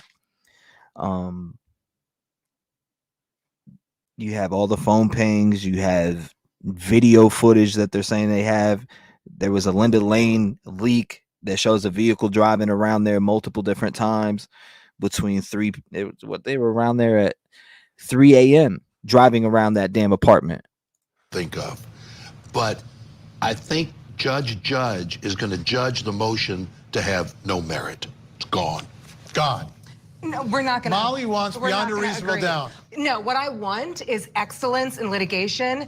And when you do that, you often turn to these so-called canons of construction. These are tools that very sophisticated litigators use to change laws. You can bring up things like legislative history, legislative intent, and take an issue like this all the way to the Idaho Supreme Court and have things change. It happens. And the only time litigators get an opportunity to do this is in a case just like this. You've got a death penalty case. Your obligation as a death penalty defense attorney is to go into every far-reaching, run down every single leap. If there's something in the legislative history that supports this, it's at least worth pursuing.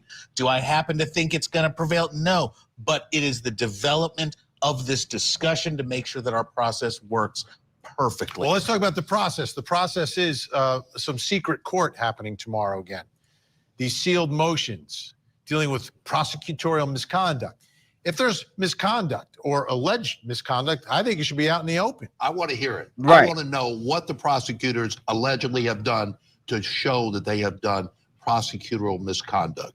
I want to see it out front, and it should not be hidden, because the very thing Josh and Molly are referring to is if it's out front, open and notorious, we know what, if anything, and likely nothing.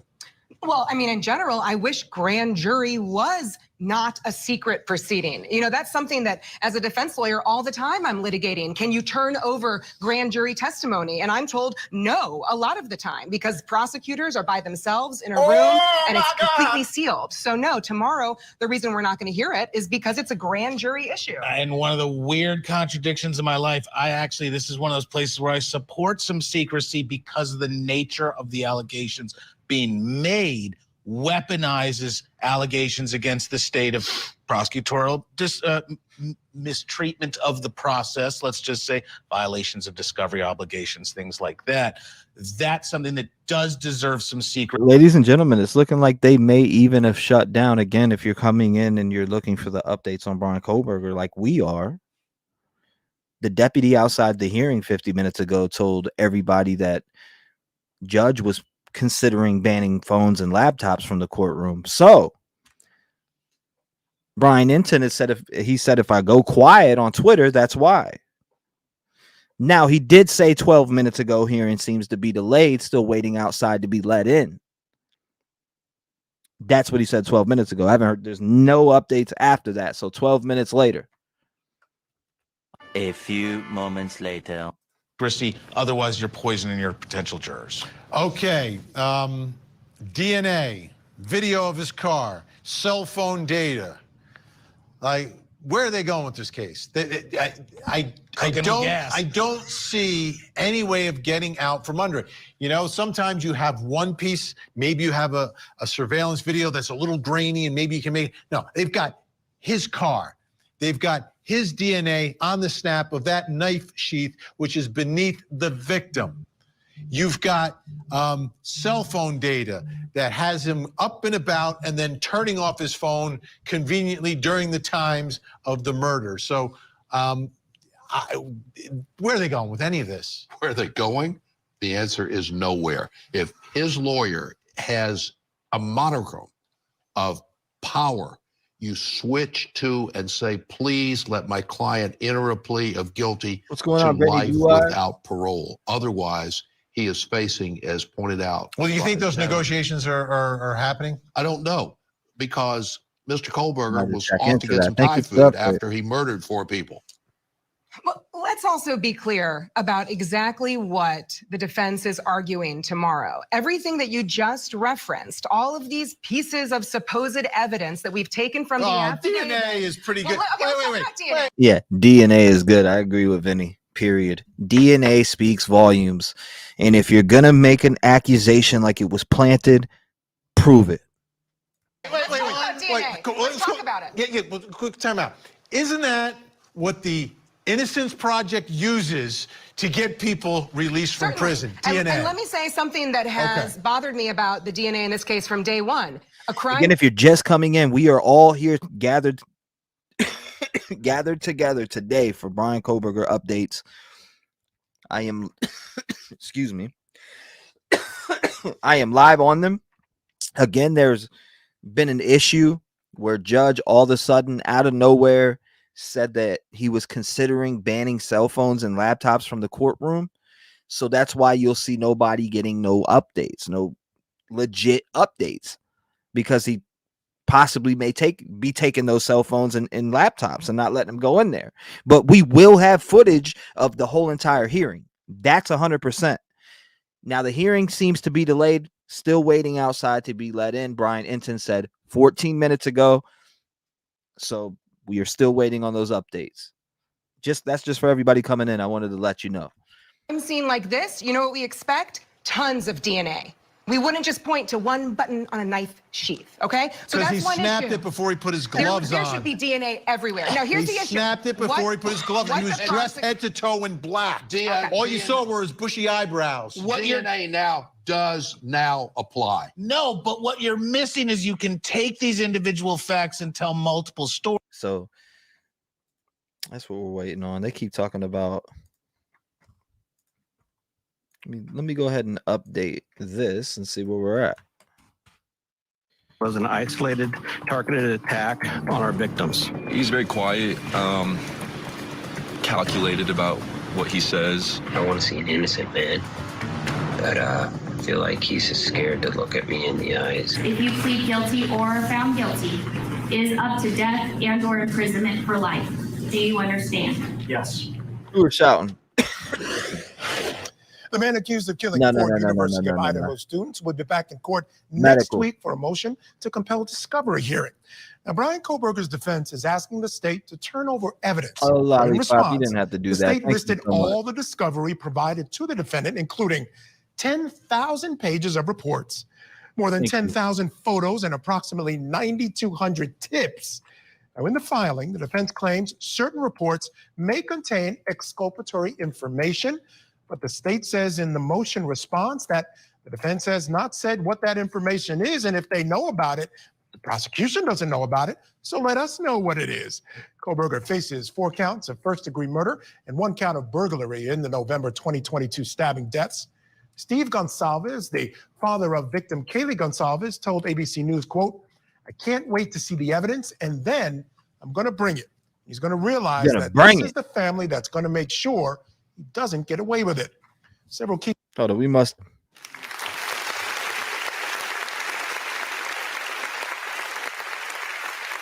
I'm going to bring it.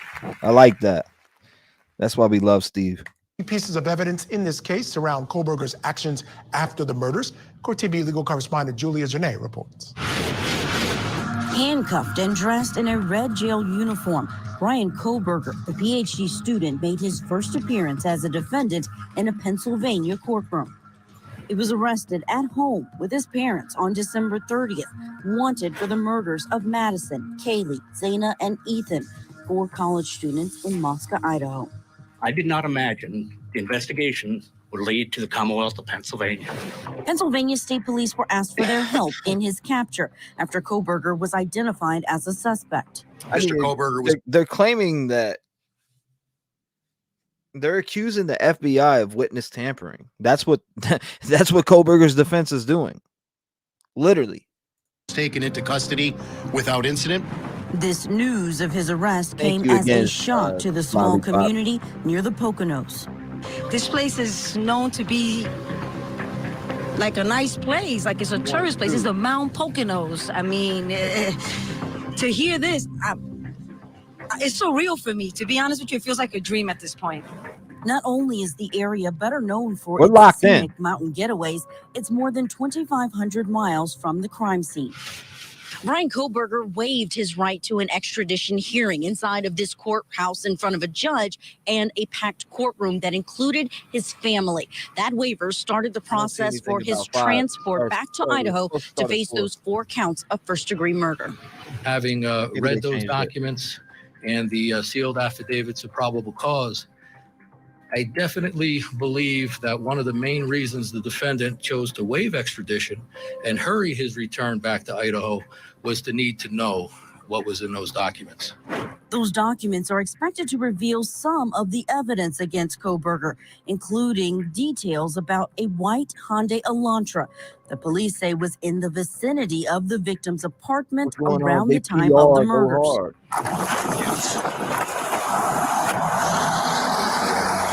Kohberger was driving a similar car when he was pulled over by Indiana police on December 15th. He was with his father on their way from Washington State back to their home in Pennsylvania. A lot of people said that this looked like an injury, and it just looks like his bone and hair. I don't know. Back to their home in Pennsylvania. Kohberger was a graduate student at Washington Again, State. if you're just coming in, I wanted to say this for everybody who's just coming in. If you are here for the live updates on Bryan Christopher Kohberger, like we are, there has been some type of delay. Brian Enton posted that outside of the courthouse about 18 minutes ago. So they have not been let in. And not only that, judge is considering taking phones and laptops away from people when you come into the courtroom. So that's where we're at with it right now. But we are looking at having camera in the courtroom and getting that. State University in Pullman, the campus just minutes away from the apartment where the victims were slain. In law enforcement, we understand the best thing we can do for victims and their families is to follow every lead, collect every piece of evidence, and bring those responsible to justice. All right, still with me, civil rights and appellate attorney Mark McNaught and former criminal defense attorney Kirk Nermian. Mark, let me start with you. I mean, this whole part of this pretrial practice. All right, we got updates coming in. Again, 1 minute ago. Deputy says judge will allow cell phones and laptops today, but encourages everyone to follow the rules. No recording allowed. So here we go. Here we go with the live updates. Again, live updates. And then as soon as I get the footage, we will watch that also together. Live updates starting now. Here it is. Deputy says judge. Well, actually, we could wait. You know why? Because it didn't start yet. It's a big important part That's the of deputy these cases. speaking. A lot happens here. So as soon as we get in the courtroom, like the defense. as soon as we get in the courtroom, I will have that pulled up, live updates right in front of you, so we can read them and look at them together. Deputy says judge will allow cell phones and laptops today, but encourages everyone to follow the rules. No recording allowed. That was just said 1 minute ago. But yeah, the deputy was saying outside that he was considering banning cell phones and laptops from today's court hearing. Here is attempting to control the narrative somewhat. This is the second time that they're claiming and exclaiming about possible exculpatory evidence. They did it with the surviving roommate wanting to depose her and talk to her. So they're going to travel out there and talk to her. Now they're doing it here. That's my feeling. Your thoughts? I think you're probably right. I mean, I think there's the two things going on. First, they do want all of the evidence that they can get, right? They want to know the entire state's file. They want to see what's in there, exculpatory, inculpatory, whatever. But I also think that they are making, they know that this isn't happening in a vacuum, that there's a lot of media coverage on this.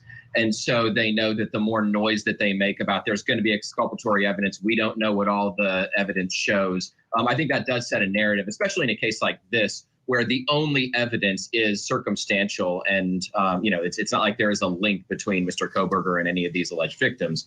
And so, given that you've got this circumstantial case, it makes a lot of sense to get out in front and say, "Look, there's a lot of evidence that we don't know about." Kurt, and I understand what Mark is saying, but my point is they've got 10,000 pages already, 10,000 photos.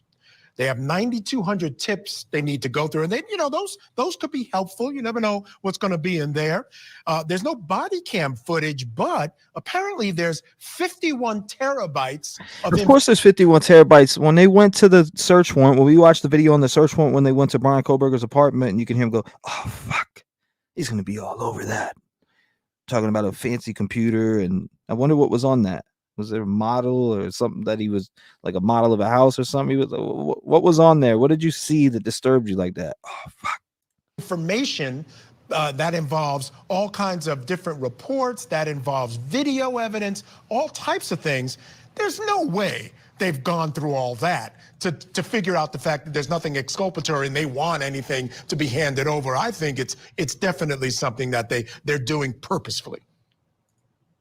Well, look, I'm going to push back a little bit, Mike, because remember, this is a potential death penalty case here, and there's no limits on the scope of information. The fact that X amount has been disclosed really means nothing if they feel like there's other things in the investigation that could be exculpatory or maybe perhaps mitigating when we talk about that mitigation phase in death penalty. So they're very, and keep in mind too, when we talk about a death penalty case, the defense attorneys, they have a certain requirement of diligence and zeal in order for any conviction or any death sentence to hold up, and we could be doing it again. So they are right to go after every single bit of evidence that they possibly might think. And of course, they have another source of information, their client. What is their client telling them? What does he see? So there's every reason for the defense to move forward as aggressively as possible, not only in the court of public opinion, but ultimately in front of those 12 jurors that are going to decide the fate of their client. Yeah, I have to agree with that. Can't argue with that. Well, a couple of interesting things we found out from the paperwork. There was, in fact, an interview of Kohberger by the lead detective, Detective Payne. There are lab reports of forensic evidence. And if you remember, there was a fingerprint found on the sheet. There was also some hair found in his apartment that was dog hair, which may match the dog that was found in the place where the murders happened. But here's what I found interesting, Mark. The state fought back. They're saying, look, you know, I'm hearing there's rumors out there right now that it's starting at 5 Eastern. Okay. There's rumors out there that this court date is starting at 5 Eastern. I have not seen that from N10 or anybody that's there now, but I see people saying that. I don't know that to be true, but it's 3:30 right now, 4:30 Eastern time, and 1:30 there. So it looks like they may be starting at 2 p.m. Who knows? Like I said, we are on top of these updates. As soon as they start flying in, we will start reading them and diving into them. Turned over everything. We have an obligation to turn over exculpatory evidence. We haven't seen any. If you've seen any, let us know, because we're not aware of any. The video too. You hear that? I have heard that a lot in my practice. You know, am I the only one that just doesn't like to see the updates and read them, but I also like to go back and watch the whole entire. I want to watch the hearing on video. Discovery Brady material. You know, the state's always saying, well, if you think it's exculpatory, tell us. Well, we, as the defense attorney, you're like, well, we don't know. We don't know what's in your file. Like, I can't tell you why your evidence is exculpatory, but you have an obligation to give me everything. You know what's interesting, Kirk, and as I said earlier, please explain to our viewers. Well, you know, let me ask you this. You know, these numbers I'm throwing out, 10,000 pages of reports, 10,000 photos, 92,000 tips. How does an attorney sit down and get through all of that information? Because as you said, death penalty case, zealous representation, you got to work your way through this stuff. Yeah, I mean, it just takes a dedication to your client and your situation. And boy, you do have to go through it. I mean, it is a long 12, 14-hour days. You've got a gluttony of information, electronic data. You know, I've been there. That's why these death penalty cases take so long to get to trial. People are frustrated. But when you have that amount of evidence and the defense attorney has an obligation, they're putting in a lot of work. And they're having to review that and digest that as best they can. So they are providing effective assistance to counsel, because, Michael, most death penalty cases, if they get overturned, it's going to be at that sentencing phase because the defense attorneys didn't present certain information. So it's not just a matter of the case. We talk about all that evidence, but it's also that mitigating information. That's why, you know, typically you have 2 attorneys, you have investigators, things like that, because it takes a lot to get a death penalty case to trial and to provide your client with diligent representation. Yeah, no doubt. It's a lot of work on both sides, Mark. So my question for you is, oftentimes when we see this type of motion practice, things going back and forth, once everybody gets a real sense of what's out there, what their case is or it isn't, you know, negotiations kind of pick up. You think there's a possibility of a plea in this case? I think that if you've got a case that is a potential death case, there's always going to be a universe No where that can update happen, yet. right? If the alternatives are to be executed in custody versus some type of a life sentence, life with parole, life without parole, there's obviously always going to be a math on the part of the district attorney and on the part of defense counsel and the person who's charged with the crime over whether to consider, pleading to something lesser. So I think that's definitely on the table. It's always on the table, but it really is. I mean, as you're saying, you got to wait to see how everything shakes out. Wait to see how strong the case is on this. Yep, and I'm waiting for that. I think it. What it says from setting up, they're setting up. I wonder if that's from Court TV setting up in the courtroom. Huh. Interesting. We'll find out. We'll find out about that. We're about to find out about that right now. Room or the prosecutor's courtroom. It's the public's courtroom where all this is taking place. The accused mass murderer denies being involved and claims to have an alibi. He also claims the grand jury process was unfair. Not the trial. No, sir. And the prosecutor No, sir. committed misconduct. But that's all we know. The details of those allegations, like so much of this case, have been shielded from the community. The same community that was put into a state of complete shock and fear after the murders happened. The same community that pulled together to find leads and share information with investigators to help catch an alleged killer. So now the question is, will the public get to see and hear what happens in the public courtroom during this public trial? Tonight, we assess the state of this case, the state of the evidence, and the state of the victims' families who have suffered more than anyone through all of this as we investigate the Idaho students' murder case and trial. I'm Vinny Politan. Thank you so much for joining us tonight here on Closing Arguments. It's a huge case. It's the biggest case that we have. But I want everyone to understand as we begin this. Okay, here we go. Okay, all right. Sorry, guys. We got to cut that. Bryan Kohberger just walked into the courtroom. Again, fresh update. It just started. I am in the courtroom now. Bryan Kohberger just walked in. I will be reposting these to my Twitter also, so you can see those. And I have a live feed to my right. I'm waiting for that to come on. Once we get live feed in that courtroom, I will have it up. But again, as you can see across your screen right now, Brian Enton, I am in the courtroom now. Bryan Kohberger just walked in. Hearing should be starting soon. So here we go. We're starting up now. Enton's in the courtroom. Yep, that's who we're looking at Enton on our updates right here across the screen. So here we go. Can't wait to see what happens. Me neither. We are just waiting on those updates to fly in, and they will. So hearings should be starting soon. I'm sure they're going to be going over a couple things, but you guys are welcome. And that, so he was allowed to take something of his in. What do you mean? What do you mean by that? I'm glad they're going live. Yes, absolutely. I think a lot of that was set up for, or I think it was kind of pushed back because what I was reading on Twitter is that they were setting up cameras in there.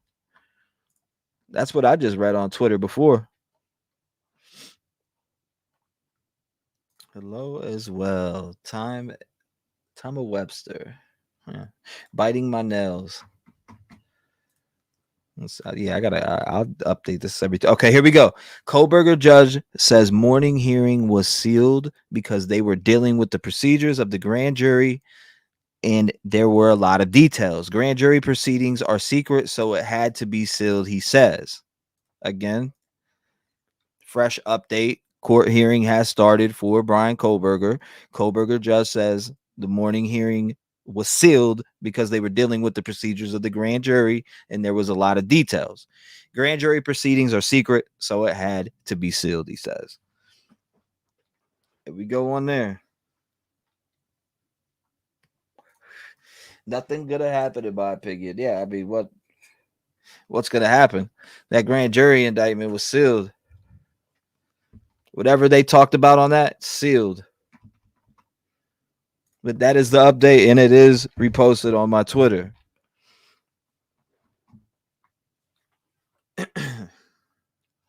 Wondering if this will be pretty quick. Sounds like it might be. We'll see. No camera in that no camera in that courtroom as of now. No camera in that courtroom as of now. It's a pool cam sound.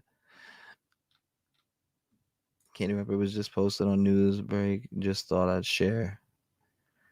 Yes, absolutely. I do cover Delphi. Yep.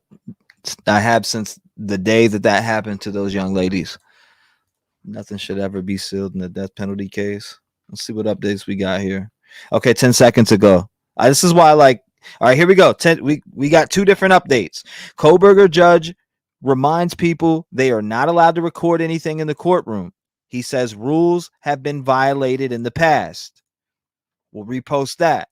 Kohberger judge says he will not ban cameras in courtroom. Again, he will not ban cameras in courtroom. Says instead he will take more control of the cameras. So he's taking control himself. So thank you.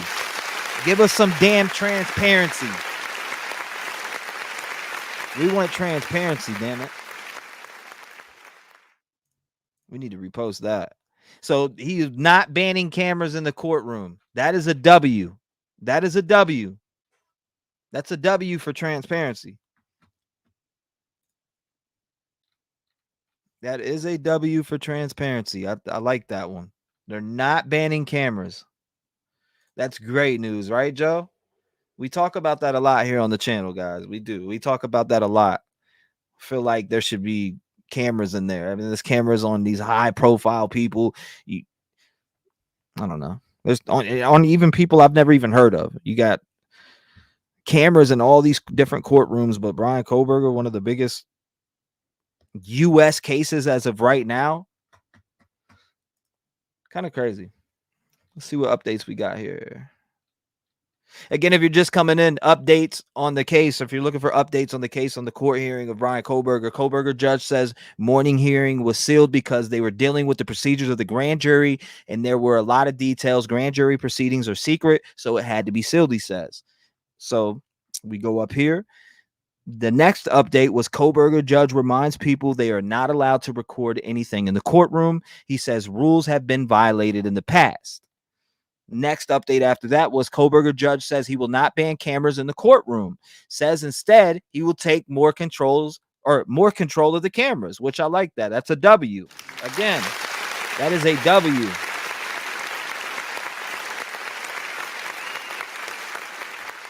So glad. Cameras, good. Okay, yes. Yeah, young ones, you have no ideas. Grow up in the 80s and 90s. Patience grasshopper. Ms. What's going on, Ms? I didn't see Ms. Brazy. What's going on, Miss Brazy? We're waiting. Last update was 2 minutes ago. I'm sure there's going to be a couple coming through here in a second. Also, we will be watching this back live in the courtroom. Right now, we're getting our updates live as it happens, but we're going to be watching this court hearing live in the courtroom. All right, so we're still at that point right there. Nothing. Anyone who truly wants justice should want transparency. Are we going to find out when the trial begins at this hearing today? I'm not sure. So I don't want to say yes and I don't want to say no. Hey, lady. Let's go ahead and refresh. Okay, still the latest updates. Kohberger judge reminds people they are not allowed to record anything in the courtroom. He says rules have been violated in the past. I wonder who broke those rules or if they're talking about the cameras pointed towards Kohberger. Kohberger judge says he will not ban cameras in courtroom, says instead he will take more control of the cameras. Like I said, that's a W. It's a W for transparency. I love the heart button. What's going on, Miss Brazy? Miss Brazy, thank you for the 3 months, Blue Eye Candy. Let's get our update here. Any update here? Nope, 4 minutes ago. 4 minutes ago was our last update. Same update as the last one. We're just waiting. You said no recording is allowed, but cameras are allowed. Don't cameras record voice? I don't get it. Yeah, that's a good point. I knew it was going to be a good day. Thanks, T-REV. You're welcome. But then he says there would be no recording anything in the. So is he talking about audio or just gonna have a visual? No, I think he's just talking about as far. I think he means like law and crime and networks like that. Maybe I could be wrong, but I think that's what he's talking about. I'm shocked but happy. Thank you for the 3 months, Sue. Refresh. 5 minutes. Yep, still 5 minutes ago. Still 5 minutes ago. We are sending 900 troops to the Middle East. Huh. No audio? I think just a visual. That'd be no point. What's the point of just a visual if you don't have the audio to the court hearing? All right, here we go. Newest update, Kohberger defense making argument now to throw out grand jury indictment. So they're talking about the grand jury indictment here. They want the grand jury indictment thrown out, and they're talking about it at this hearing here. So here we go. I wonder what's going to be said here. We definitely need to see this on video. We definitely need to see this on video. So Kohberger defense making an argument now to throw out the grand jury indictment.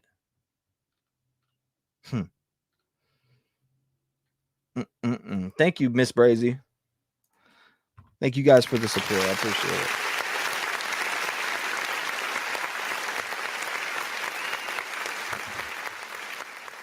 "51 seconds ago, Kohberger defense making argument now to throw out the grand jury indictment. Will not happen. Diane says yes. T-REV, can I get a oh my God? Oh my God.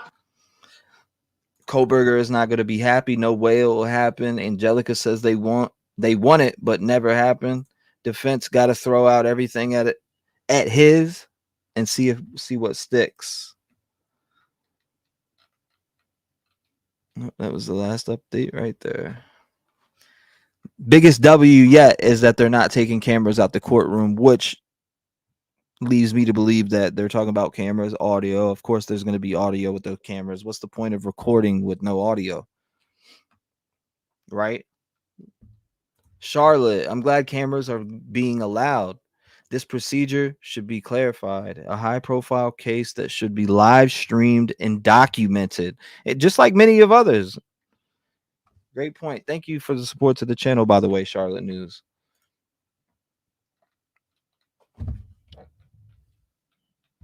Okay, so they're just making the argument now. We may have something coming out of there shortly here. Like I said, I know there's going to be video on it. I'm just waiting for it. I'm looking at both screens right now, waiting to see Kohberger in that courtroom. And as soon as I do, I will pull that up and we will watch it from there.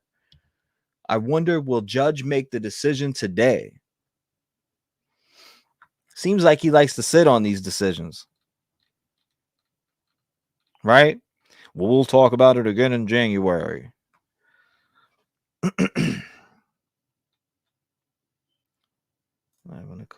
On the Kohberger case. Yeah, we've had a few in the last couple days. Talked about others too, but oh, I hope not. I'm so happy I came across your YouTube. Thank you, Husker Lady. I appreciate that. I'm glad you're here too. We got to do things the right way. Any update? Just nope. So again, updates for everybody who is just coming in. I'll read them. I'll read them for you. I'm in the courtroom now. Kohberger had just walked in. That was 12 minutes ago. 10 minutes ago, Kohberger judge says morning hearing was sealed because they were dealing with the procedures of the grand jury, and they were a lot of details. Grand jury proceedings are secret, so it had to be sealed, he says. Kohberger judge reminds people they are not allowed to record anything in the courtroom. He says rules have been violated in the past. And then 9 minutes ago, he said Kohberger judge says he will not ban cameras in courtroom. Says instead he will take more control of the cameras. And then here, This was the last update. Kohberger defense making an argument now to throw out the grand jury indictment. So they are arguing that as we speak, or maybe not. Yep, they're still arguing that. 4 minutes ago, they must be still talking about it. So we are just waiting now. I'm waiting on video because I want to see. I want to hear their arguments on the grand jury indictment. I want to hear what they say, their wording. Right on. Audio goes with video hand in hand, most definitely. I hope there's audio. Has anybody ever heard of a court hearing with just video, no audio?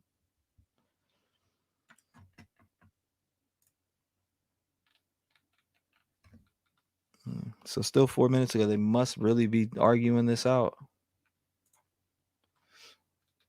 They really must be They must be arguing this out. I'm telling you. He never decides right on the spot.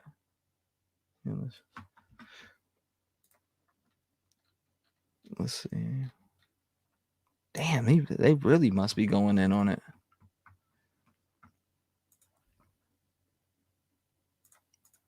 Because as soon as I see him on video, the video version, we're pulling that video version up and we'll watch it from there. I hate him sitting on decisions, but it's probably wise. Mike Jones, yes. Supercell says it's still blocked. Nah, I can see Supercell. What's going on? No evidence should be free. What happened? Sumina, thank you. All right. Yep, 5 minutes ago. We're still waiting on that. So the biggest W of today's court hearing so far that we're seeing through these Twitter updates is those cameras being in the courtroom. We've wanted that. We've talked about that. I've had conversations with people for hours about these cameras. So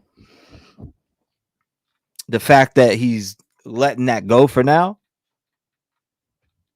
grateful. So Bethany talk. Yep, me too. Let's get a little update here. 6 minutes. 6 minutes ago.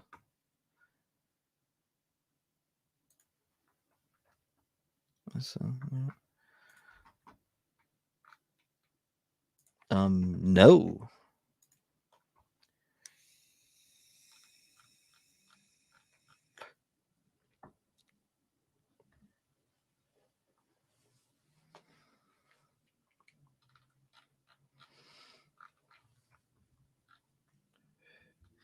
Judge, turn on cameras while y'all speak. Dang. Indictment means arrested and charged. Sue says, I'm picturing the conspiracy theorist now trying to give a transcript of lip reading. Oh, man. That one got me. Yes, Hannah. Yes. That's all we're waiting for. That's really what I'm waiting for. As soon as I see that he's live, we're on.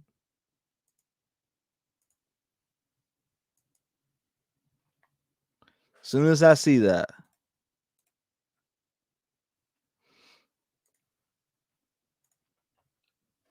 No, not at all. Does not make sense. Let's go ahead and see what these updates are looking like.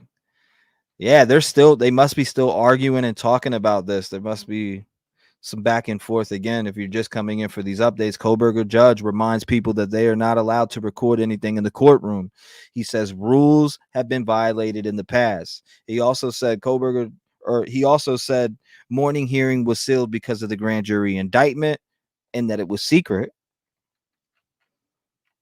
Kohberger judge says he will not ban cameras in courtroom, says instead he will take more control of the cameras.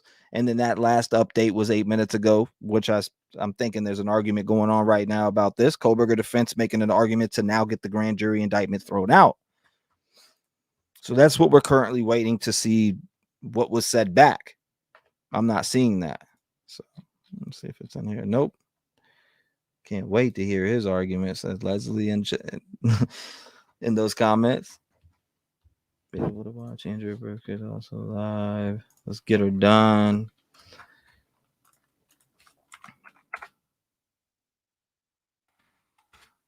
Okay.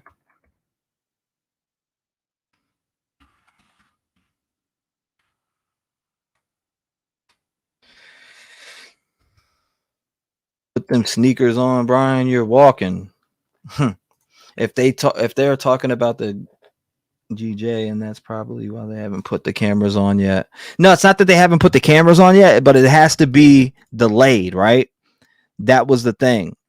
Anything camera wise either has to be delayed or shown afterwards.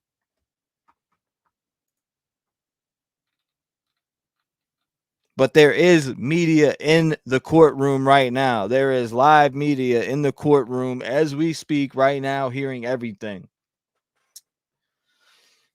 Keister says, nope, judge just doesn't want there to be any chance for appeal for misconduct in courtroom. All right, unauthorized live stream. Yeah, unauthorized live streaming. Jenny says everything should be public knowledge. I've never seen a gag order like this one. Where is the transparency? Exactly. 10 minutes ago, last update. So I don't know. I like I said, I really don't know what's going on there. Again, 10 minutes ago, this is our last update. It's the last update I've got.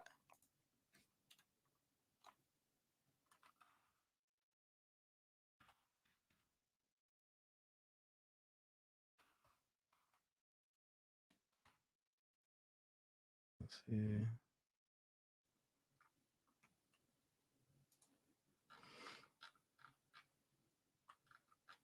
I'm not seeing it, but alrighty. Thank you, Gold Dust. Thank you, Trevor. You do a fantastic job of keeping us updated. It's still 11 minutes ago. Still nothing after that. Thank you, Gold Dust. You said yes was for cameras allowed in Trav. Yes was for the cameras allowed in the courtroom. Yep. 6 minutes. Dougie Fresh, you're on. Said Bethany set him free. What is going on there?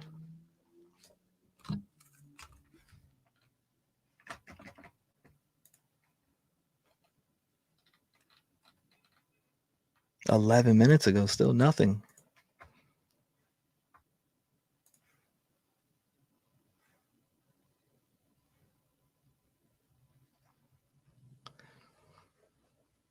So what are we missing? Said no recording means no recording. That's a fact. Good afternoon, y'all. Cameras today or for entire trial? Yeah, that is a good question. Ban cameras in the courtroom? I don't know about for trial. But as of right now, I guess that just means for now. I don't know. That's a good question though. It'd be good to get some clarification on that. I do like that question. Okay, here we go. Update coming in. Fresh update coming in. Breaking news. Brian Enton says defense is arguing grand jury was given the wrong instructions, but judge says it is the same instruction given to grand juries for 100 years. Oh my God! Get the fuck out of here! That's what they tried. Is that what Judge said to the defense? He said this. Again, defense is arguing grand jury was given the wrong instructions, but judge says it is the same instruction given to grand juries for 100 years. Wow. That's a direct response.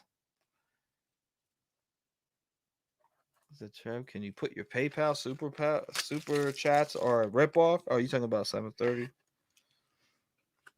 70-30? No indictment means charged by grand jury. At least they might have a shooter surrounding a man. Oh, I hope they do.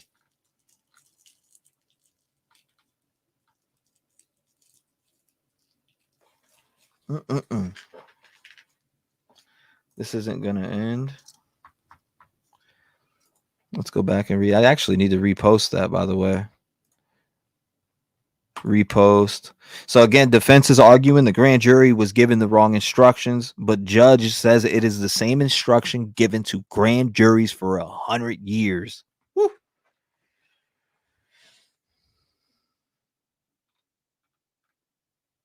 Get her done. Get her done. That's what John Judge is in there doing. Green, we can get that because we're entitled to an opinion. Donna, what's going on? We got Donna in the building? Which Donna? Donna Serafina? Which one? We will all be experts at lip reading if it happens. We won't even have to get a degree for it. I can see the whole T-REV family sitting close to the TV reading them lips. I mean, I don't know about all that, but I would just rather read the transcript that's typed out, you know, like a book. I'd read word for word. Tara says, I always thought they didn't know if the car on Linda Lane footage was his car for sure. In the news footage you showed, it seems it was for sure his car. Have I seen that, right? Yes, you have. Here on my channel. Blue Candy, thank you. It would be interesting to see what, if any, negative economic impact this case has had on the community, the university a year later. So our last update again, Kohberger's defense was making an argument to throw out that grand jury indictment. That update after that was defense is arguing grand jury was given the wrong instructions. So the grand jury, for some reason, the defense thinks that the grand jury was given the wrong instructions. So that's why they want it thrown out. But Judge goes, it is the same instruction given to grand juries for 100 years. So, I mean, that speaks volumes to me.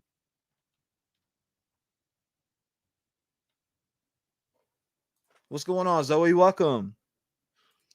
Nice to see you, Zoe. Still no update after that one, but what you're seeing on your screen is the last two updates. Scroll that up so you guys don't miss that. There you are. Those are our last two updates as of now. All retweeted on Twitter, so if you follow me or follow Enton, you see them.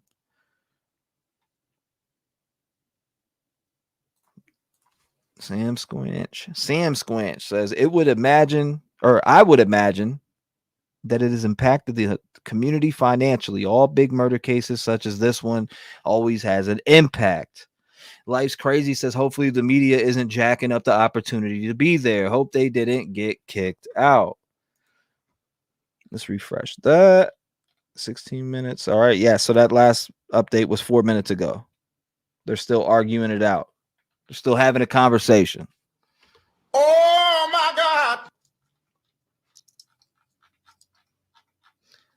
All I know is Judge ain't playing no games. Like literally said that's the same for 100 years. So does that mean that the prosecution has been doing everything right? If Judge is saying shit like that in the manner that he said that, but Judge says it is the same instruction given to grand juries for 100 years. If it's the same instruction given to grand juries for 100 years, then you're saying they did a good job. They did it by the book, or at least, right? You heard it from me first. I think Judge will rule on this today. Looks bad for him if he even considers throwing it out, says Jessica Miller.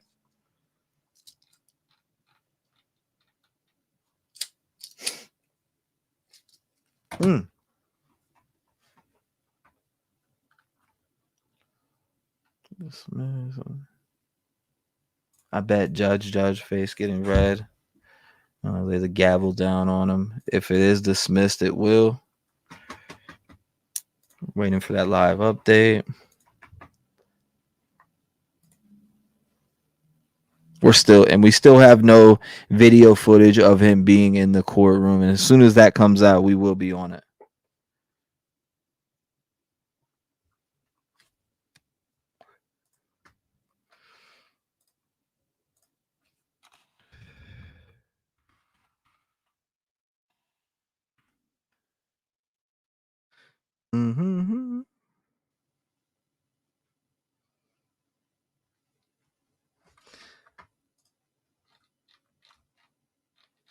I'm not seeing that.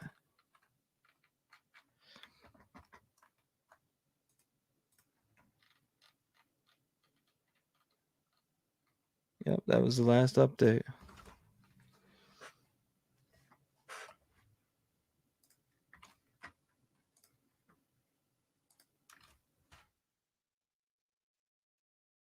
Oh, I see what you're saying.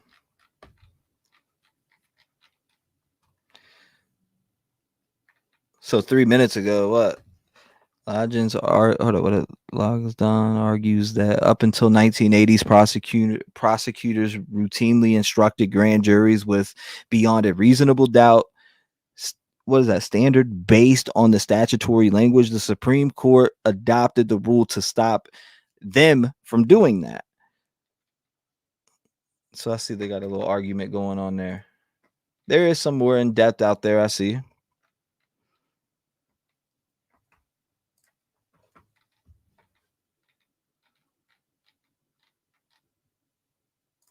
Yeah, I think that too.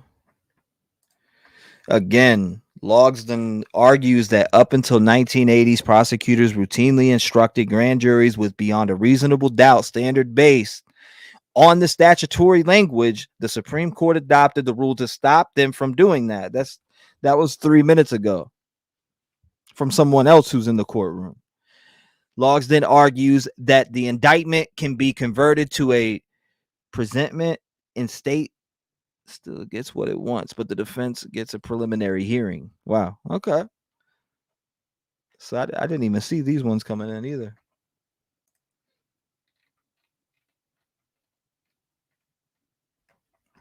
It definitely didn't say that. That's for sure. Judges are smart. You can see the bullshit, in my opinion. Here, let me refresh this one. See what we got.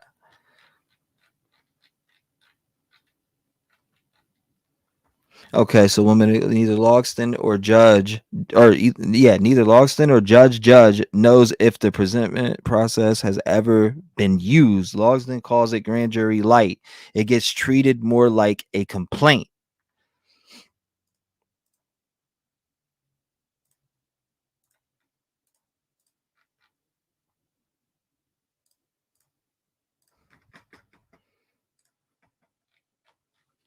Okay, so I tweeted out some of those updates. To go Bucks. Judge is letting defense blow hot air before he rules against them. So if it's not Kohberger, there are no other suspects, question mark. That's what Santos wants to know. If you're just coming in for the Bryan Kohberger updates, Kohberger judge says he will not ban cameras in courtroom, says instead he will take more control of the cameras. Defense is arguing the grand jury was given the wrong instructions, but judge says it's the same instruction given to grand juries for 100 years. After that was, they're making an argument on the grand jury indictment. I want that live court. I want that live camera in there so I can see exactly what's going down play for play.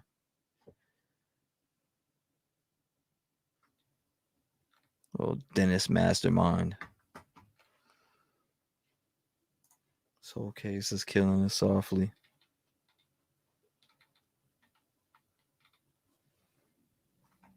Thank you, Lori.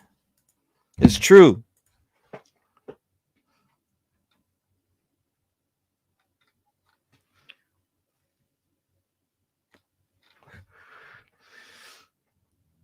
Judge gonna get fussy. I think this judge is over there whining.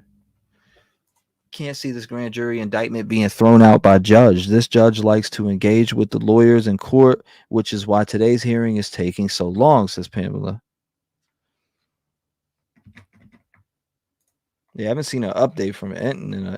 Okay, so here we go. 57 seconds ago, new update just came through. Prosecution is now arguing why Kohberger grand jury indictment should not be thrown out. So we got the prosecution. We're going to be able to see the prosecution on video here shortly. Again, prosecution is now arguing why Kohberger's grand jury indictment should not be thrown out. There is nothing to see here. The Idaho Supreme Court has ruled on this issue. That's what is being said. Let's repost that also. Again, if you're coming in for those live updates, Bryan Kohberger is in court right now. Prosecution is now arguing why Kohberger's grand jury indictment should not be thrown out. There is nothing to see here. The Idaho Supreme Court has ruled on this issue. I think you might be right, Judge. You might be over there whining. You never know. He's got it. Where's the transparency? We just want some transparency.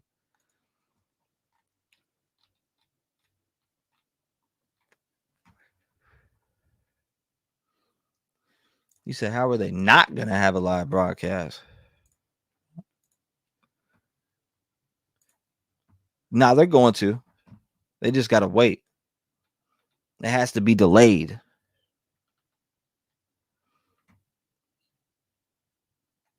It has to be delayed.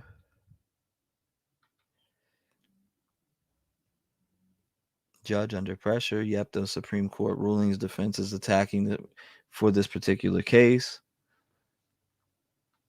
Defense is going to run out of things to cry about at some point. Thank you, Lisa. Let's see what we got here. Nothing said back. Nothing said back so far.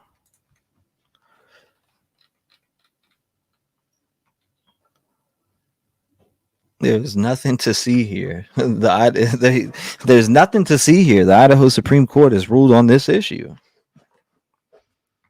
You think that judge is under pressure?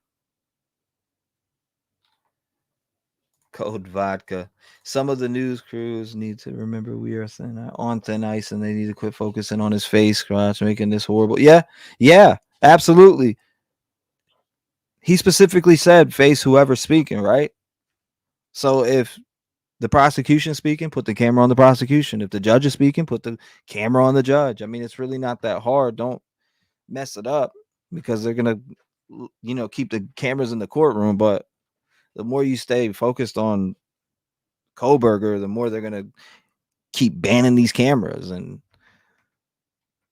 not playing games.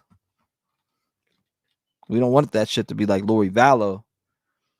You're nervous. She said, I'm nervous. Did Brian Ensign used to be on the internet radio? For some reason, I remember him being a star. I'm not sure. I'm not sure what he did before that.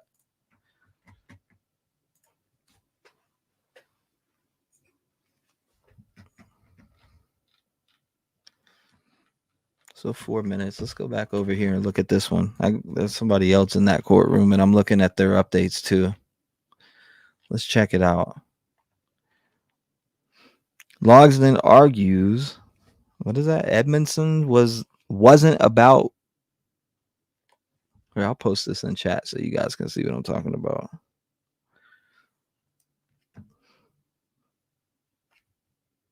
So Logsden argues Edmondson wasn't about what is the standard of proof for a grand jury indictment. It's whether it was fair for some people to get grand jury and others to get a preliminary hearing. So it wasn't a issue because nobody was picking a fight about it. I am. Judge says you might get a chance to make that argument to the Supreme Court, but I'm bound by these rulings that say it's settled law. Judge does not agree that the language of the statute is completely clear either, that beyond a reasonable doubt is intended. Let me go ahead and retweet that out and retweet that out. Now, those are other updates that I'm seeing from someone else in that courtroom. And those were from 2 minutes ago.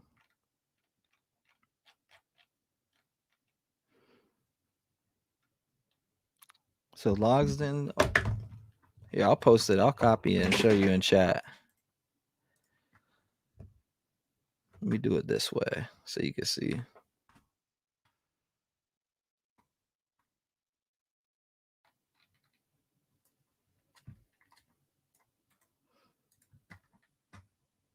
You'll be able to read that in chat. That's coming from someone else that's in the courtroom too. What I just wrote in chat. So if you read it. Let's see if we got any updates on Enton's side. Nope. So prosecution is now arguing why Kohberger grand jury indictment should not be thrown out. There is nothing to see here. The Idaho Supreme Court has ruled on this issue. So there's, I see Enton is posting certain things said. There's other stuff that's been being said though.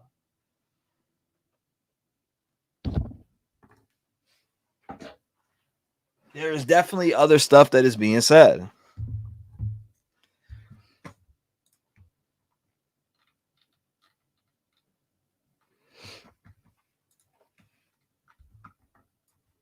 And I'll show you right here. Look, we'll get to it.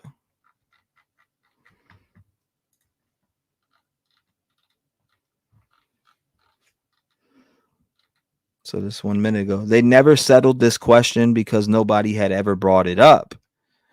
Now, Judge says there's a case from the 1950s where it was discussed in dicta, but Edmondson made it clear a couple of decisions after that. I appreciate your argument. It's interesting. I'm constrained by the law, though. Let's see what Enton's saying. Nothing. Let's see nothing out of Enton. But these updates were from a couple minutes ago. 2 minutes. Let me take it so you can see the screen. There you are, right there. There you are.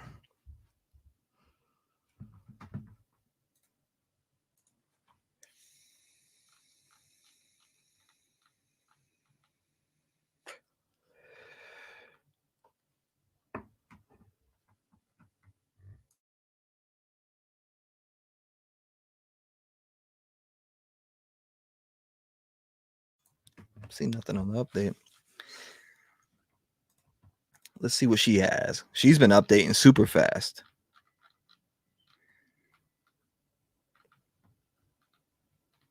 Okay, so that was the last. This was from 3 to 1 minute ago. And then this Bryan Enton's last tweet was 8 minutes ago. So again, we have two people that are in that courtroom and we're getting different information out of each one, but the video is going to tell us all. The video of the whole entire thing. A lot of arguments going on in the courtroom this morning or this afternoon here with Bryan Kohberger for this indictment.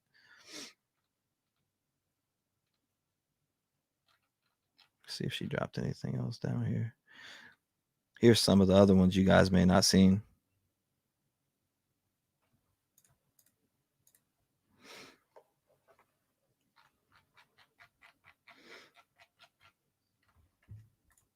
All right, Enton, let's see what you're saying. Nothing. If you are coming in for the updates on Bryan Kohberger in court today, the defense is arguing the grand jury was given the wrong instructions, but judge says it is the same instruction given to grand juries for 100 years. Kohberger defense making an argument now to throw out the grand jury indictment. That was 32 minutes ago. 9 minutes ago, prosecution is now arguing why Kohberger grand jury indictment should not be thrown out. There is nothing to see here. The Idaho Supreme Court has ruled on this issue. So that's the latest update from Bryan Enton there, but then I'm seeing other conversation here. So let's see what's updated here. Yep, still this.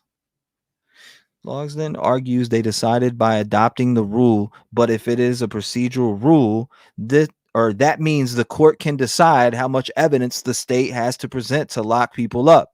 Courts can tell the ID Supreme Court that laws are unconstitutional. Interesting. So that was 1 minute ago. Let's see if Bryan speaks on this. Nothing from that end. Last update is this. If you were just coming in, last update is this. So ruled on. Thank you, Jenny.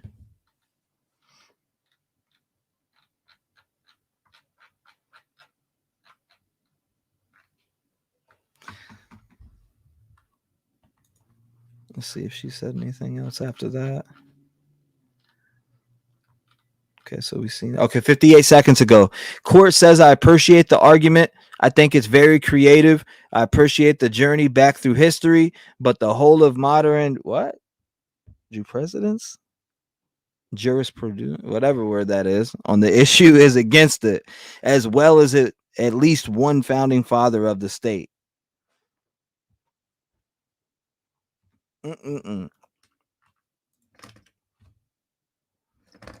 They're trying to go back in history and use some of that shit. Get her done. She's honest. She's putting more out than all right. So Kohberger judge denies defense motion to throw out grand jury indictment. I see what Brian Enton's doing. He's saving all the the words. He's like, yes, I'm just gonna put it in blatant terms for you. Kohberger judge denies defense motion to throw out the grand jury indictment. Bing bong. Get the fuck out of here.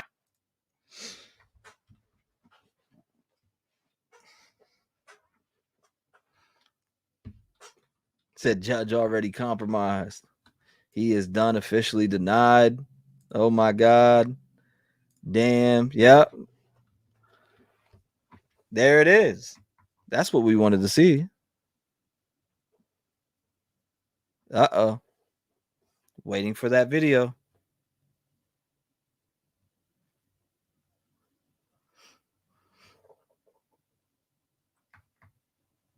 Nope, that's not video yet. Yay. Yeah, so literally it just turned into that. Let's see if there's any other update after that. Kohberger judge denies motion. Let's see what's said here. She's going in deep term over here. I'm like, judge says I'm constrained, so this issue would have to be decided by the ID Supreme Court. It cuts against several rules and cases. This argument has been circulating in the state. 3 or 4 decisions have denied the motion. I'm denying the argument. Judge will give a written decision. All parties agree that there is nothing else to discuss today. Court adjourns. So there it is. Ladies and gentlemen, court is over with there. Literally.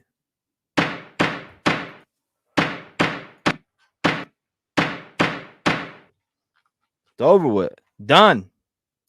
FBI, open up! It's done.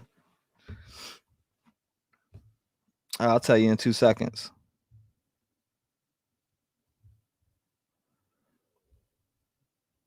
No, sir. No. I didn't.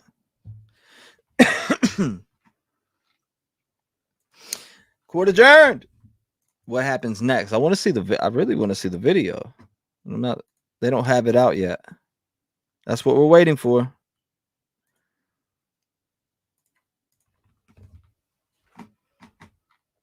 Let's see what updates here. So court adjourns is done. Kohberger court is adjourned. Grand jury indictment stands. And the decision we did not expect today. Judge said cameras will stay in the courtroom, though he will take more control of them. W. Bing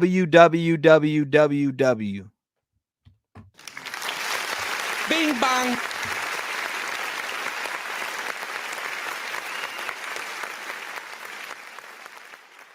That's a W right there.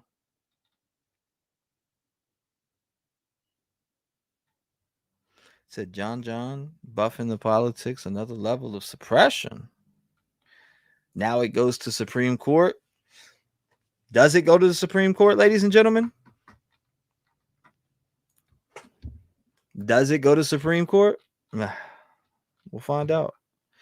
There it is, though. Court's adjourned. You've seen it. You've seen all the updates. Let me go ahead and fix that. You suck, you jackass. Hold up, man.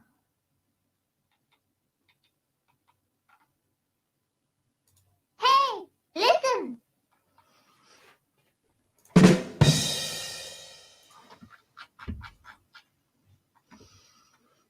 You said, will they air it now? That's what I'm waiting. That's what I'm looking for right now. I don't see it being aired, though.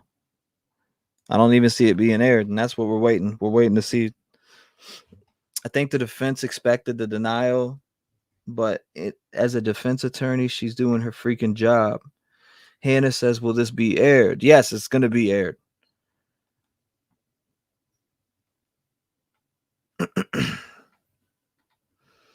Ding dong. Ann Taylor done. I'm blind, but I can see barely. You can see though, right? I'm legally blind. I can see barely. That's the way you're talking about. Let's see some hating going on in chat. What's going on out here? We all right? Could definitely go for some Long John Silvers. I seen that comment. Wow, so that's court's over. We're just waiting to get some live footage from the court hearing. So great. He's not dismissing the grand jury indictment. If you're just coming in, they are not dismissing the grand jury indictment against Bryan Kohberger. It's not happening.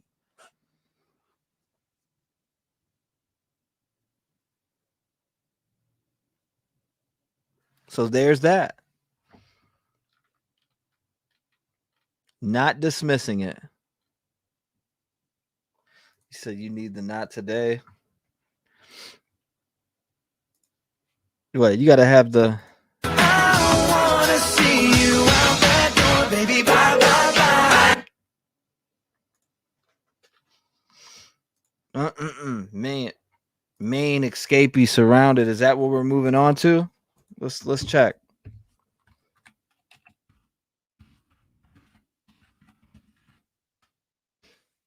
Let me check and see real quick if that's true.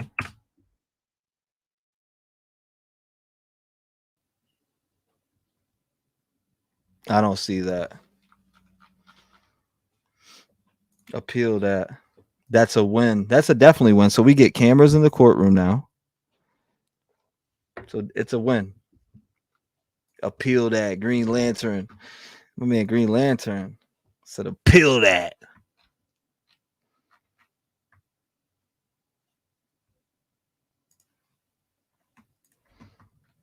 I'm feisty but nice. Laugh my ass off.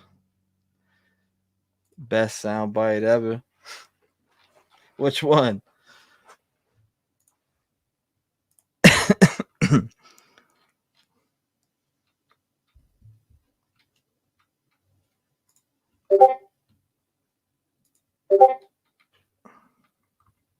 So I'm just waiting for some video footage to come out here on this.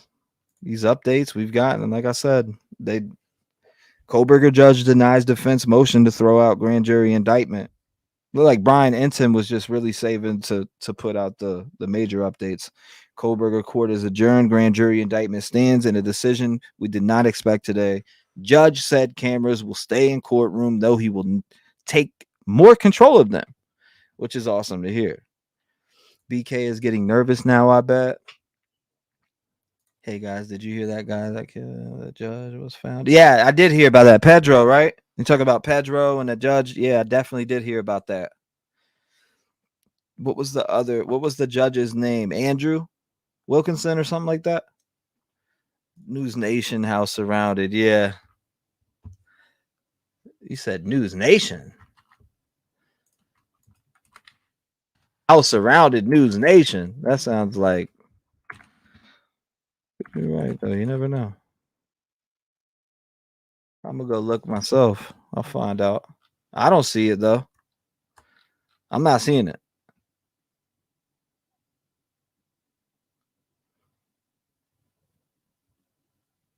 Hold up. Yeah, I see this though. We do have an update here. Hold up 1 second. If you're looking at these main shootings, it does say just now loud bangs and a loudspeaker saying FBI, open the door. We heard in a rural area near where the main shootings took place. So there is FBI presence here. There is something going on.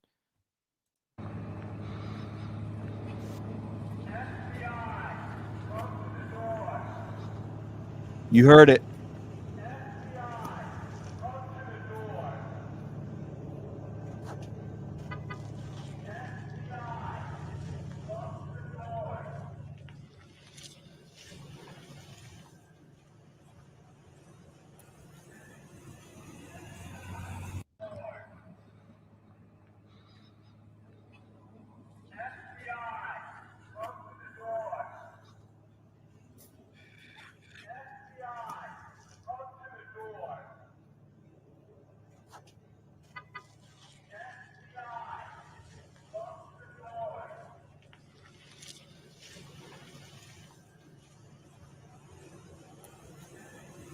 Yes, this is in Maine.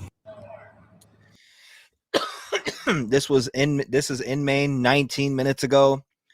Loud bangs, loudspeaker. You can hear it. FBI telling them to open the door. Damn, I want to see that on. I want to see the court hearing, but it's almost like we need to switch over to what's going on with Maine right now. I want to switch over. I want to wait and watch the court hearing of Kohberger, but I almost think I should start up the next one and we should run it again.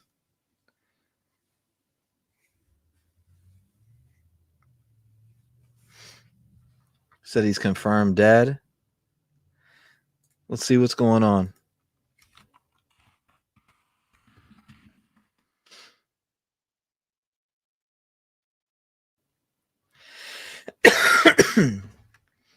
All right. I'll be back. Let's go ahead. Let's do it. I'll see you over there. Be there in a second.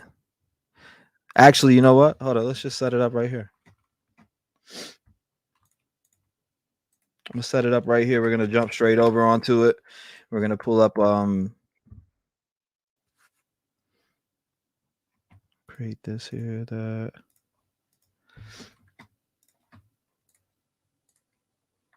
I'm going to set it up right here and I'll drop a link in chat for you guys.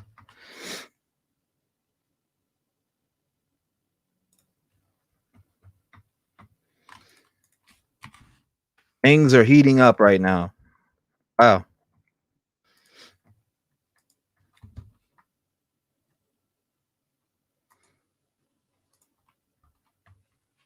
One second.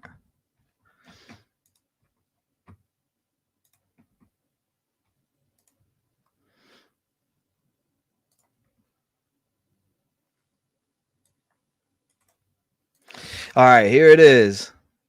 Here we go.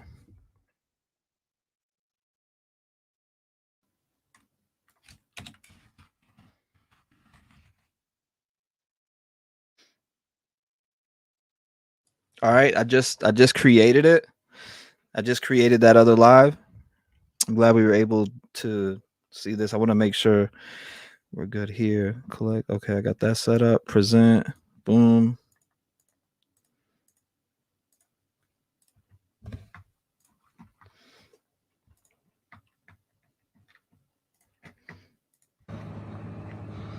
This was just a few minutes ago, guys. Just a few minutes ago. I just put up the new live.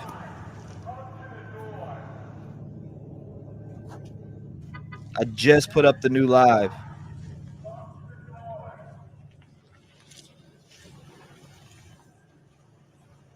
One second. I will be starting that here in 2 seconds.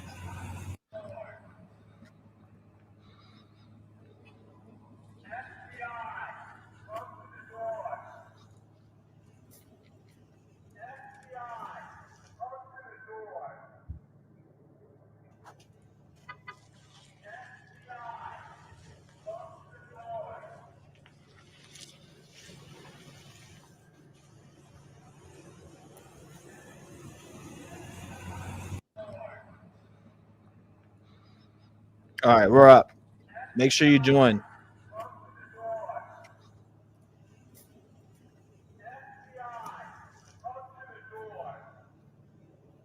All right, we're live here. I'm gonna end this one now. Thank you guys. I appreciate you. I'm gonna drop the link to this other stream right now for you guys. But yes, this was just recently. This just happened. They're yelling FBI, open the door. I don't know if this is his house. I don't know what's going on right now, but I am going to work on getting new details. FBI, open the door. I don't know if I just want to drop this link in chat so you guys can join. I do have another live up right here from the other live. This is the link right here. There's the link right there to the new live. Make sure you join. Thank you guys. I'm ending the Bryan Kohberger Court live.